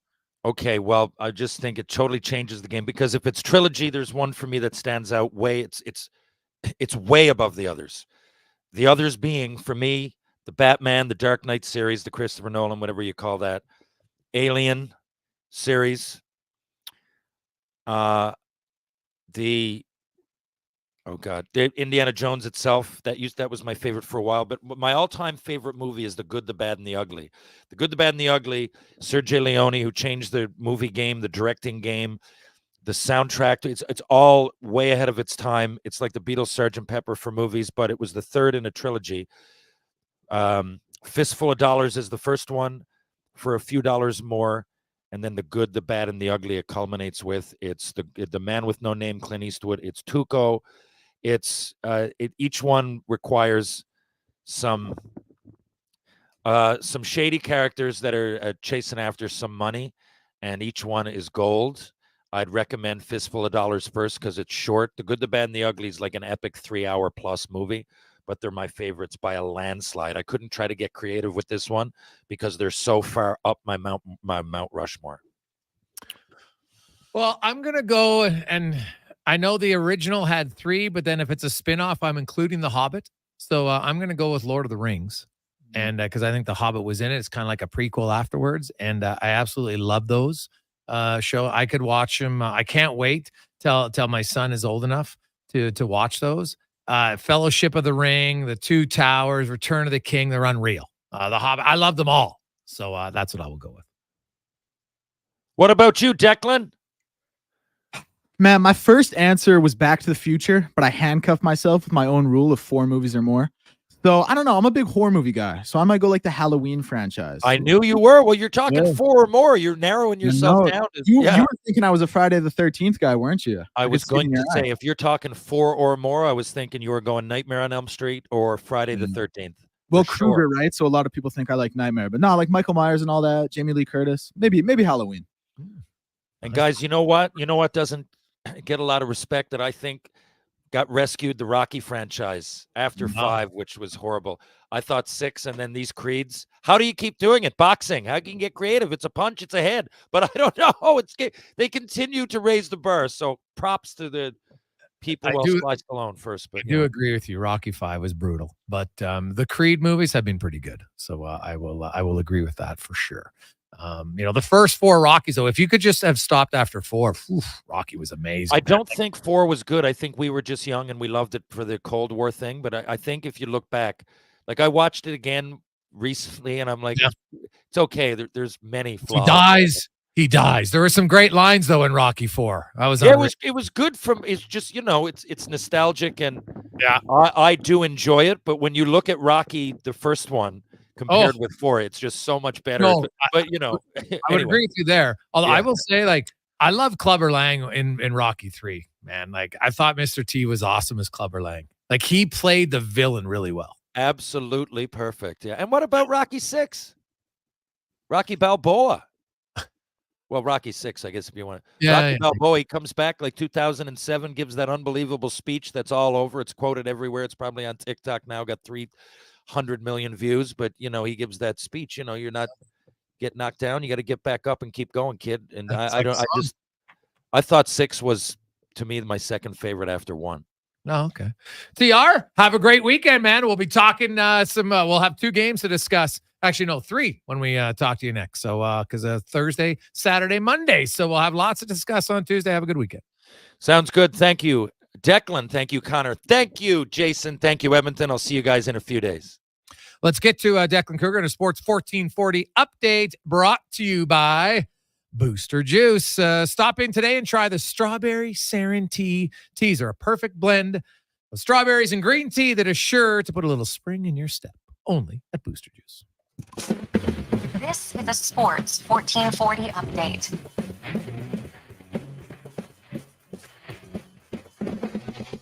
And for your Sports 1440 update, game day, of course, for the Edmonton Oilers as they are in Dallas for Game 1 of the Western Conference Finals. Puck drop for that one at 6:30. No lineup changes for the Oilers from Game 7 against the Canucks. The Dallas Stars notably will be without Rupe Hintz for this one. Just one game today in the NBA as the Eastern Conference Finals sees Game 2 go down tonight between the Pacers and Celtics out in Boston. 6 p.m. tip-off for that one. Scores around the majors. It is just one game right now. The Blue Jays and Tigers locked 0-0 in the bottom of the second. Blue Jays currently with 1 hit, Tigers with none through 2. Some scores earlier today saw the Athletics beat the Rockies 10-9 in 11 innings. Braves blanking the Cubs 3-0. Padres 6-4 over the Reds in extras. Phillies 5-2 over the Rangers. Giants 7-6 over the Pirates. And the Yankees blanking the Mariners 5-0. Only one game left today in the MLB. Orioles and White Sox that will be throwing out the first pitch in about 40 minutes here out in Chicago. WNBA scores sees the Lynx currently leading the Suns 6-4 early in the first quarter. Sky also up 2-0 on the Liberty, the undefeated Liberty, with just over 2.5 minutes gone in the first quarter as well. Late game tonight, we'll see the winless Mystics taking on the Mercury. Scores from earlier today in the IIHF World Hockey Championship, in case you missed it. Canada over Slovakia 6-3, Switzerland over Germany 3-1, Czechia over the States 1-0, and Sweden over Finland 2-1 in OT for all 4 of those teams to advance to the semifinals. And finally, the WNBA is coming to Canada as Toronto's team will start playing in May 2026. It will be the WNBA's 14th franchise with the expansion Golden State Valkyries set to start play next season. The team will play out of the Coca-Cola Coliseum with seats 9,000 and will have the ability to move up to the 19,800-seat Scotiabank Arena on occasion. Coming up in hour 4 of the Jason Gregor Show, we will talk to Sportsnet's Mark Spector as well as In Goal Magazine's Kevin Woodley. I'm Declan Kruger. This has been a Sports 1440 update. Sports 1440.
Ooh, we're getting closer.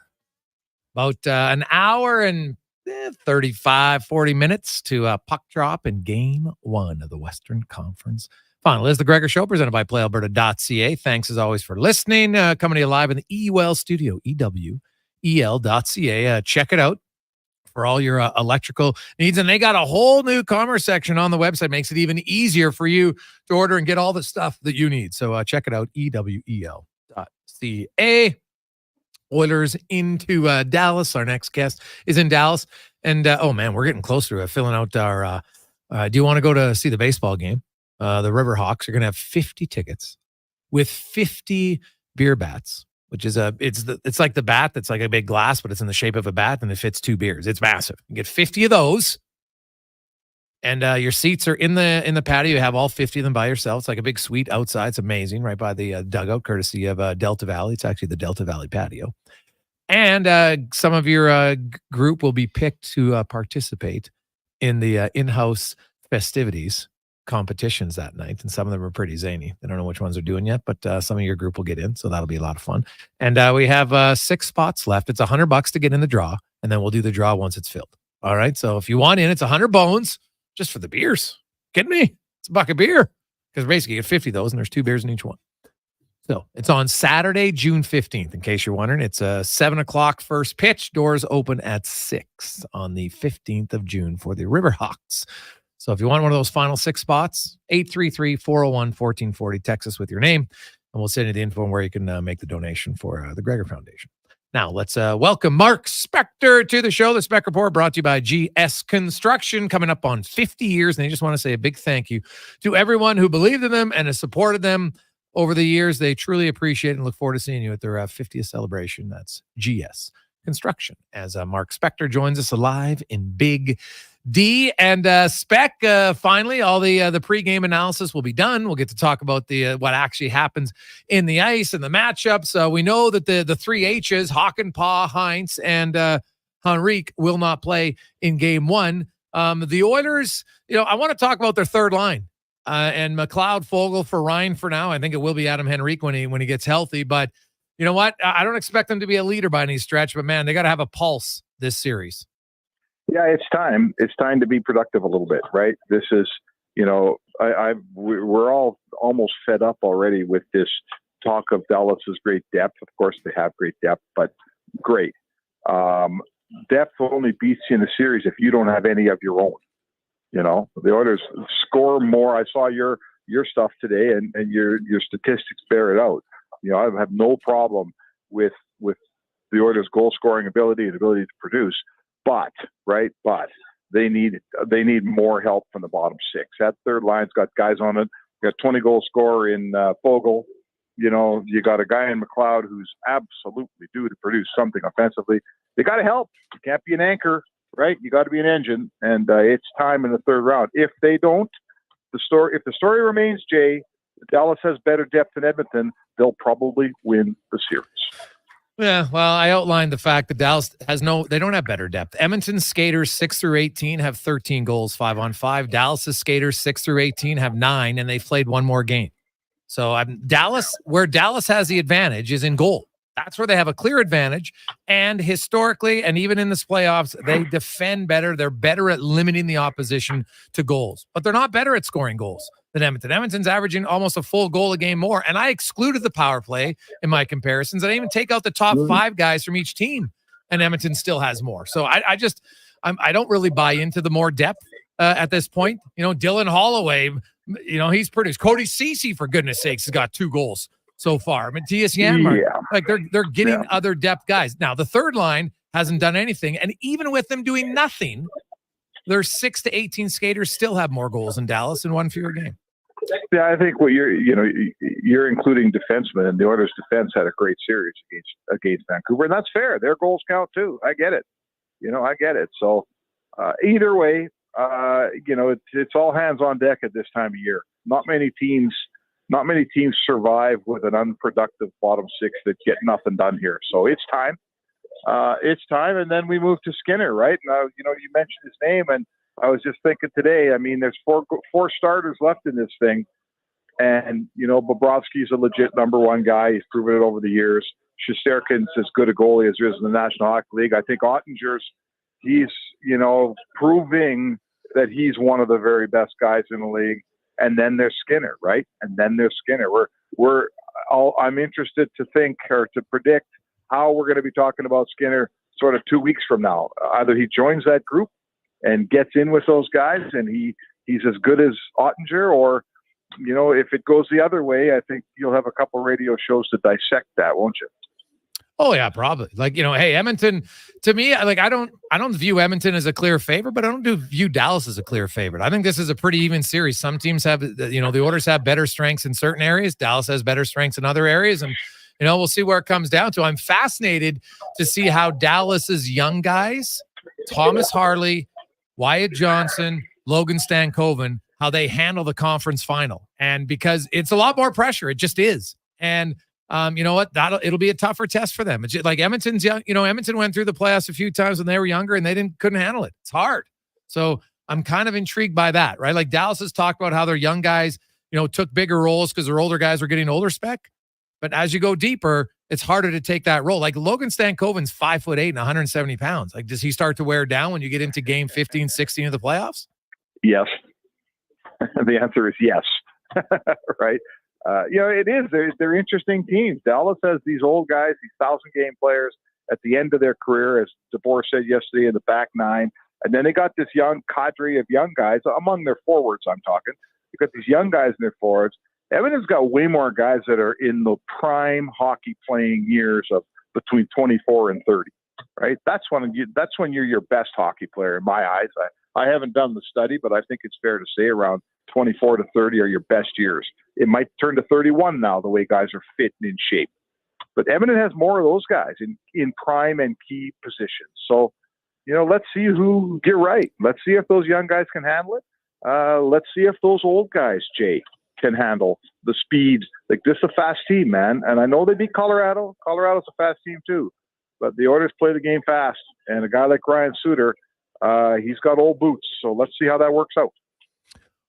What do you make of Stuart Skinner and your expectation? Game 6 and 7, a lot more stable. Granted, wasn't tested a lot, but I'm not sold. I think he'll get tested more than Vancouver. Even Rick Tocchet admitted today in his end of season press conference that, hey, you know what? Maybe our system, we're not generating enough. I got to tweak some things, right? So definitely he's going to get tested more. There's no question about that. And if he gets tested too much off the rush, that's his biggest weakness. That'll be a concern for Edmonton. But, kind of you get a sense of where he's at. And, was there any benefit for him to have those 2 games sitting on the bench? Oh, for sure. For sure. I mean, he needed the 2 games. Otherwise, we were going to see a replay of Vegas last year, in my opinion. So those 2 games, and I think what he gets from bouncing back and coming back and letting in, 3 goals in the last 6 periods of hockey in that series, I think that's a huge boost for him. That's a huge confidence. Then we accomplished something, right? He came off the mat in that series, and it's hard, I don't care that these guys are professionals. You get yanked out of there after, 2 periods of game 4, I believe it was, and you got to sit and watch, and then they put you back in 6 and 7. Either you deliver or you don't. And Skinner delivered. So, you got to give him credit. Like he checks that box. He's pulled that off. Now, do they, at a sign of weakness, do they go to Pickard quicker in this series and give the guy a night off? I don't know about that. Does Skinner have 6 or 7 games of high-level goaltending in a row because he hasn't in a playoff series? He didn't against Vegas, and he didn't against Vancouver. So I'm going to ask you that question. I'm not sure what the answer is, but, he thinks he's ready. He has a very recent proof that he can overcome a pretty tough situation. Now let's watch and see. You're right. They take him off the rush. You know what? I guess we're gonna have to answer that after the next couple of games, Jay. Yeah, no, it's fair. And their head coach said, "Hey, man, my plan is, I'm not planning to give Stuart Skinner today off. We're planning on him playing because if he does, then that means he's playing well, which makes total sense." Spec, we'll let you go. Enjoy the game tonight, and we will have finally some analysis of actual hockey between the Stars and the Oilers. So it should be fun. I'm looking forward to. Is this going to be low scoring, or do you think both of these teams who have struggled mightily in Game 1 since 2022 will see a little bit more offense maybe tonight? I think I'm watching the playoffs around us, and everything is a little. It's getting lower and lower scoring the further we go. So I think it's safe to predict we're moving from 4-3 hockey to 3-2 hockey. Jay, that's what I see. So yeah, low scoring hockey. Don't make the mistake, and give me all the saves you're supposed to, and a few you're not, man. And we'll see. It'll be a 1-goal game, in my opinion. Yeah.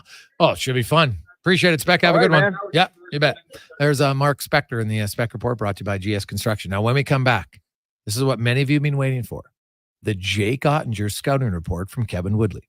He's done a great job on what Skinner's weaknesses were, and we've seen it on Pickard.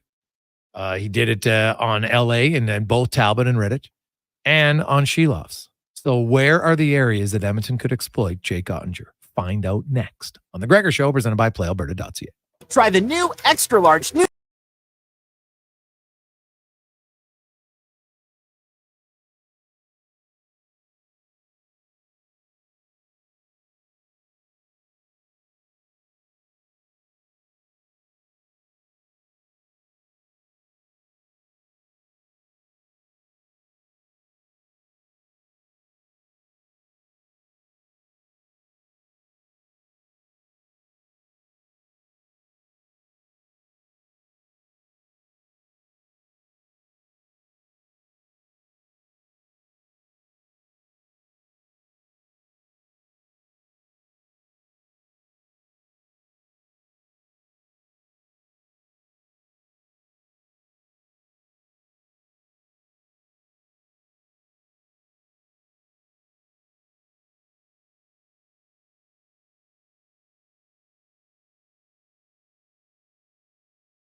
Welcome back, Jason Gregor.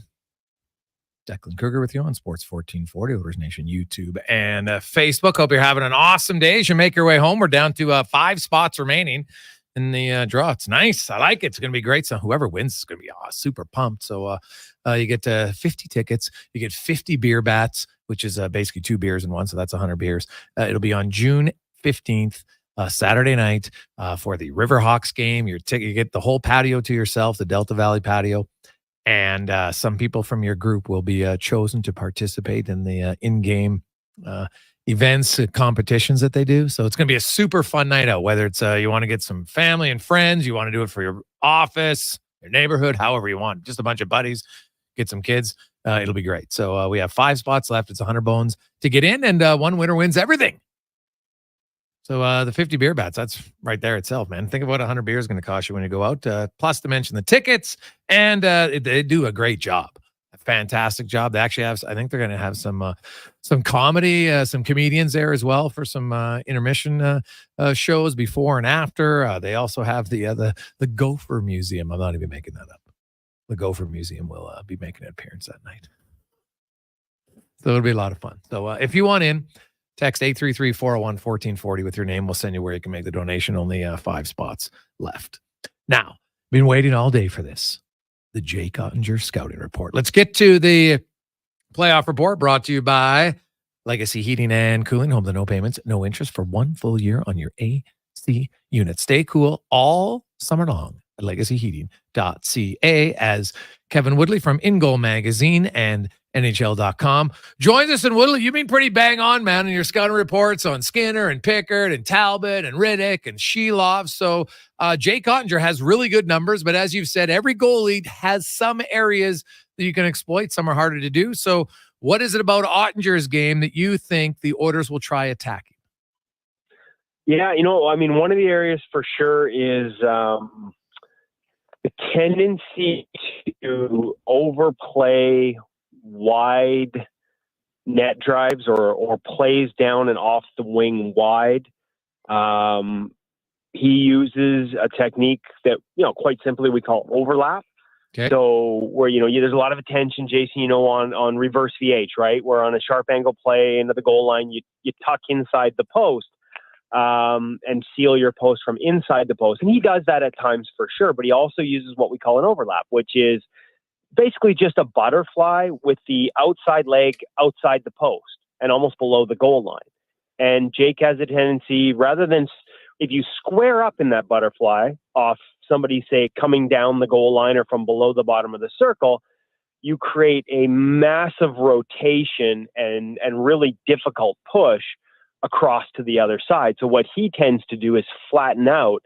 That backside leg will be flatter closer to the goal line, to sort of make that push easier. But within that, there are still opportunities. And I especially think on the power play, and we've seen this play so often where McDavid sort of comes down that left side. It's not a rush, but he has so much speed and they get him the puck in situations in zone where it's like a rush that you can attack off that left side. And if he flattens out a little too early, short side high is available, but inevitably, because he's not inside his post, it's even though he's flattened out, it's still tough to get across. And I think we saw it even in the Colorado, in the clinching game. There was a play where they wrapped and then passed out on the other side, not from that sort of left side that I was talking about with McDavid, from the other side. And he didn't get across. He wasn't even close. And if it wasn't for Wyatt Johnson getting a stick on the attempt off of the pop pass up into the zone, it's in the net, and it created a wild scramble after that. And there were a number of times I thought during that series where Colorado went after that and they had him in uncomfortable positions. And when I looked at the 100 goals, the final 100 goals of the regular season, that was certainly one of the trends. There's some inconsistency in his post play. Some of that's by design. Okay. Gives shooters different looks, right? If you do the same thing every time, they're going to find holes. So he gives them different looks. And I think sometimes that's on purpose. But there's some inconsistency post to post that, you can look for the holes from the angle, or you just keep skating and go around the other net. And if you can find guys open for those pop passes, that inconsistency post to post, he ends up late getting across and getting out. And so that's one area for sure you can attack on him. Now, what about like off the rush? I know they did an unbelievable job of limiting Colorado, who was one of the best off the rush teams. Was that just because, hey, we want to take away their bread and butter, or is Ottinger susceptible there? Are there any other areas that you see teams that try to exploit? And what are maybe maybe the better question is, what are plays you maybe should try to avoid where you know Ottinger's really good and you're really limiting your chances? It's almost a waste. Yeah, I mean, off the rush, everybody's trying to limit rush, right? Like we've talked about this all year. The teams that have success in the playoffs are the ones that don't give up the super dangerous chances off the rush, because those are the freebies, right? Those are the easy goals. You got to make teams work and grind for their goals, and the rushes are the easy ones. And so I'm not surprised Dallas has tightened that up. They've been a good defensive team for years now. I don't know that there's anything in particular where Jake struggles off the rush compared to in zone. He does, though, again, have a tendency to overplay wide and get a little flat in his angle. So two things happen when a goalie retreats flat. One is, as they get closer to the goal line, they're not staying square to the shooter. It's more of a straight line drift back rather than, sort of that step coming down the angle and maintaining angle with the guy and staying square. As you get flat, you tend to surrender net far side. You give up a little net on the far side and you lose squareness. So pucks off you into your body might filter through and trickle in or second chance opportunities. I did see this year as well, number of sort of shots and shots through the body. It's important to stop at the net. So shots that trickle through the body or trickle through the 5-hole and just leak in behind him. There's a lot of that in the pre-scout video I did, which makes it important to make sure you aren't doing flybys. You don't want that in the playoffs anyways, but especially against Ottinger, because you want to make sure you're there to be on top of those pucks if they do leak off a pad or leak in behind him. The other tendency, and I thought Edmonton did a fantastic job with this against Artur Shilovs in the last round. I don't know that Edmonton, I have never thought of them as being a team that specifically tries to create offense with screens, traffic, and point shots. They were 16th in the NHL in the regular season in terms of screen shots attempted. They only averaged over 2.5 a game in the regular season. They were 1.4 against the LA Kings. They were 4.2 per game against the Vancouver Canucks after game 2. And it clearly seemed to be something they figured out. And again, Shilovs was inexperienced in terms of finding those pucks, and it paid off for the Oilers. I think I wouldn't hesitate to look for more of that against Ottinger. Different goalie, more experienced at finding lanes, picking the right lane and being in the right spot. But where he has a tendency is to shift into pucks, almost slide. Okay. We want to sort of make a subtle shift and straight drop. He has a tendency to hit the ice with enough momentum that he continues moving in that direction. It makes it hard to make clean saves. You're susceptible to redirections, pucks off bodies against the grain the other way because you're already moving. And it's a little harder to control pucks and stay controlled and sort of stay within your crease. So that's another area where, as long as you have the bodies going to the net and guys willing to win those battles, continuing what you did against Vancouver in terms of managing traffic and shots with it can be an area to target against Jake Ottinger. Kevin Woodley from Mingo Magazine and NHL.com joins us. I guess conversely, we saw Stuart Skinner, and you've talked a lot about his areas of weakness, especially off the rush, and you go east to west a little bit more rather than north and south. That can be a problem. Did you see anything there? Like, I know a goalie's not going to change his stuff. People think, he's going to sit out 2 games and practice, and suddenly he's going to be different. Like, he's not magically going to play out top of the crease a whole lot more. You'd like it to be a little bit, and so that's my question. Are there situations, Kevin, that you think they can get Skinner to be, an inch or 2 out, or is that just something that's not going to happen in the playoffs? I mean, it could happen. I just, there's a risk to it, right? Like, again, because the lateral recovery speed is, again, I don't want to say weakness, just relative to his strength. Like, he's a big body, and so he's not he's not going post to post like Artur Shilovs, right? It's just not happening. And so if you, through those lanes and through that traffic, for example, the Hronek one, if he's down a little quicker and he's out a couple inches, does he have a chance? That's a good shot, man, through layers of traffic, and it went low blocker. If you're a little further out, do you have a chance to make that save? Maybe. But if it hits you and goes off to the side or, bounces in front of you and you're an extra foot at the top of your crease, that's that much more you have to recover for the rebound. So Maybe there's a bit of a balance there. I just think asking him to change at this point is, it's a big ask, and it can play with your head when you start to you get outside of your comfort zone. And I think we've seen when he's comfortable and on his game, he's a really good first shot goaltender, right? And, there were elements even within the Vancouver game, as much as they didn't create. They had some looks that just missed the net. I think he deserves, it's funny, we don't give the big goalies credit. I think his size and being in position, there were certainly some times, because if you looked at the numbers, like the Canucks had chances to shoot, I think they only hit the net 14% of the time in Game 7. And some of that is credit to Skinner for being in the right spot and presenting that big body and making them think they had to be perfect around it. I think on the Vancouver side, they lamented the fact they didn't just get more pucks off him and try and create second chances. But again, that's what a big goaltender can do. So, the fact he looked comfortable, and I know that, that the end of the game creates doubts, but I mean, Garland picked the perfect spot after a brutal giveaway. That thing is right over the pad, just under the blocker. That goes in on a lot of goalies in the National Hockey League. So I just think asking him to do anything that gets him out of his comfort zone at this point probably, is counter and, it's not constructive. Yeah. Trust his game. And, when he doesn't lose his hands in, and there were a couple, maybe they weren't labeled, maybe they weren't perfect, but I thought the hands looked good and active. There were some steered blocker saves into the corner. There were some glove saves in that game. I just don't know that I'd been asking him to change. I'd be doing everything in my power to make sure we don't give up chances off the rush, as we've talked about. And listen, that is Dallas's bread and butter. Yeah. So that's going to be a big part of this series. And then, the high forwards for Edmonton deserved a ton of credit against Vancouver for blocking shots. What did Draisaitl have? 3 in Game 7? Stuff the Canucks didn't do when the Oilers started filtering shots through from the point.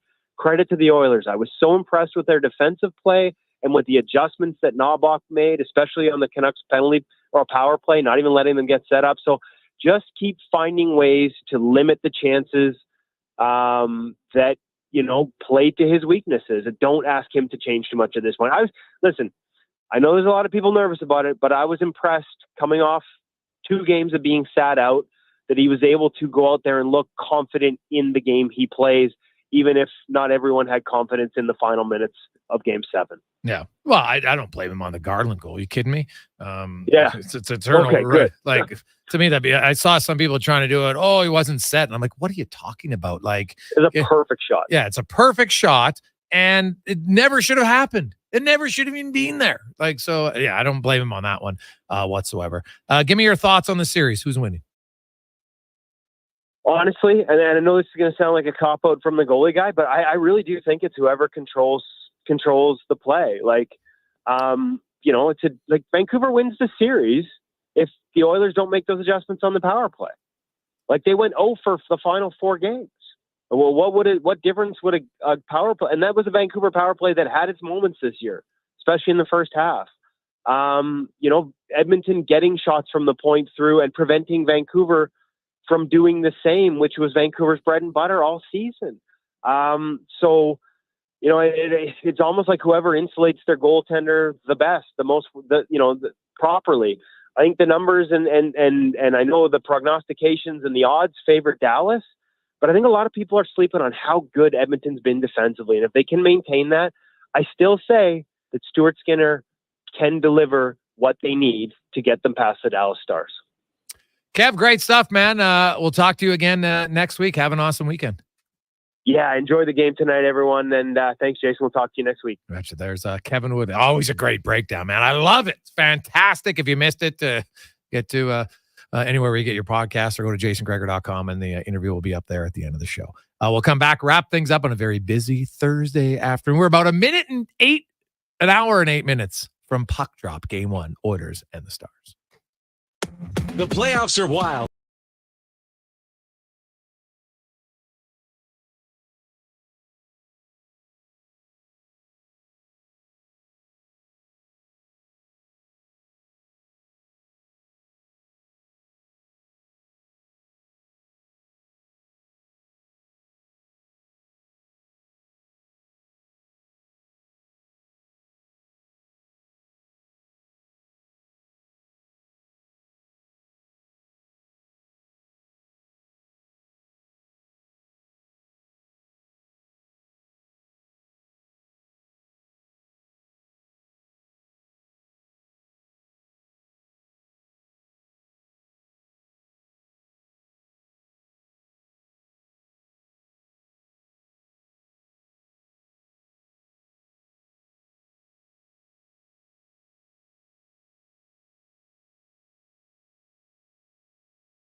Tough week for Vancouver fans. Their team gets knocked out of the playoffs, and it just come down announcing that Messi, who many were bought tickets for, wanted to see him play at BC Place on Saturday.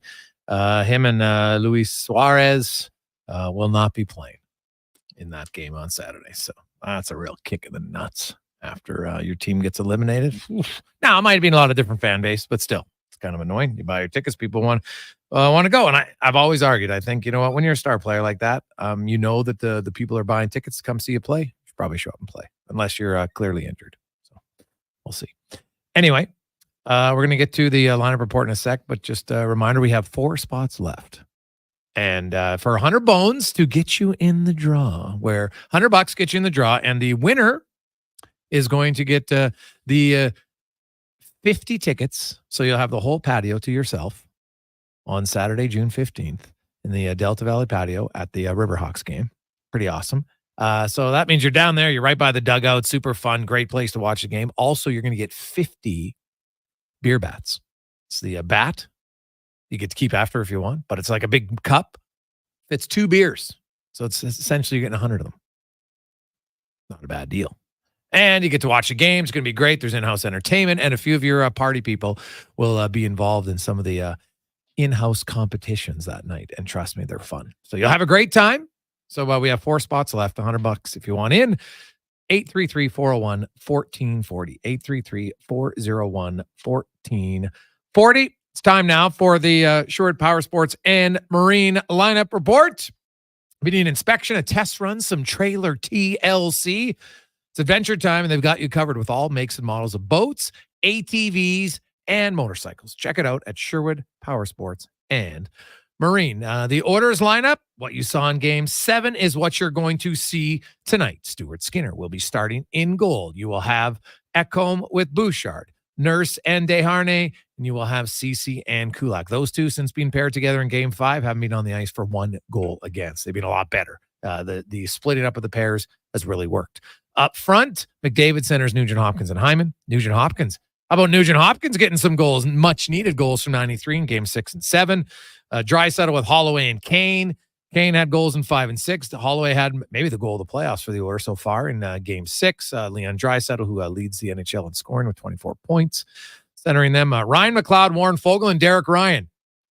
Paging Fogle, McLeod, and Ryan. They need some offense. They need to get going offensively. No question about it. Don't have to score lots, but you got to chip in somewhere. And then Sam Carrick, Matthias Janmark, and Connor Brown. Obviously, Janmark scored a big goal in the series. You know what? Brown had some chances. Probably should have buried some. And we'll see. They go up. Dallas plays their 4th line, and it'll be a good grinding matchup. Meanwhile, by the way, Adam Henrique, Oilers fans, not ready yet, but he's close. He's going to play before Game 3, according to Knobloch. So it might seem like Saturday for me, but we'll see. Meanwhile, the Dallas Stars, no Rupe Hintz. He missed the last 2 games of the Colorado series. Maybe Game 3 for him. Yanni Hakanpää still not skating with the main group, so he's a little farther away. Jake Ottinger, of course, will start in goal. They'll have Thomas Harley and Miro Heiskanen. You have Esa Lindell and Chris Tanev. And then Ryan Suter and Edmonton-born Alex Petrovic will be in the 3rd pair for the Stars. Up front, Wyatt Johnston with Logan Stankoven and Jason Robertson. 2 young guys on that line, man. The Oilers' top 6 guys, you got to wear them down. Matt Duchene centering Pavelski and Mason Marchment. Sagan with Ben and Evgeny Dadonov. And then you have Sam Steele, the pride of Ardrossan, with Craig Smith and Radek Faksa. So there's the matchup tonight. Should be great. Enjoy the games. Should be awesome. We will talk all about it on tomorrow's show. On behalf of Declan Kruger, Connor Halley, who's here briefly, Terry Ryan, I'm Jason Gregor. Be safe. Enjoy Game 1 tonight. Let's get to a Sports 1440 update brought to you by your Alberta GMC dealers, where you can get up to $5,300 cash purchase credit on a 2024 Sierra, $1,500 Denali Ultimate, and eligible Costco members can receive a $1,200 bonus on select trucks right now at your Alberta GMC dealers. Good night. This is a Sports 1440 update. And one last time for me tonight, your Sports 1440 update. Game 1 of the Western Conference Finals set to go in about 35 minutes here. Oilers and Stars out in Dallas. It will be the same lineups as you just heard. as Game 7 against the Vancouver Canucks. Stuart Skinner in the starter's net and no Rupe Hintz for the Stars. NBA action, Pacers in Boston to take on the Celtics in Game 2 of the Eastern Conference Finals. Tip-off for that one at 6 p.m. One game going right now in the Major League sees the Blue Jays leading the Tigers 1-0 at the top of the sixth. Set to go here in a couple of minutes is the Orioles and White Sox. Finals from earlier today, Yankees blanking the Mariners 5-0, Giants 7-6 over the Pirates, Phillies 5-2 over the Rangers, Padres 6-4 over the Reds in extras, Braves blanking the Cubs 3-0, and the Athletics 10-9 over the Rockies in 11. WNBA scores in 3 games going on right now. The Lynx trailing the Sun by 2 at halftime. Both of those teams currently undefeated. The Liberty down 8 to the Chicago Sky at halftime. And later tonight, we'll see the Mystics and the Mercury at 8 p.m. One final piece of news as the WNBA is coming to Canada, as Toronto's team will start playing in May 2026. The team will play out of the Coca-Cola Coliseum, which seats just 9,000, and will have the ability to move up to the 19,800-seat Scotiabank Arena on occasion. That is going to do it for us. Turn Sports is up next. Fox Sports at 9, then tomorrow at 7 a.m. Carius and Douglas back to get things going. I'm Declan Kruger. This has been a Sports 1440 update. Sports 1440, a Stingray radio station broadcasting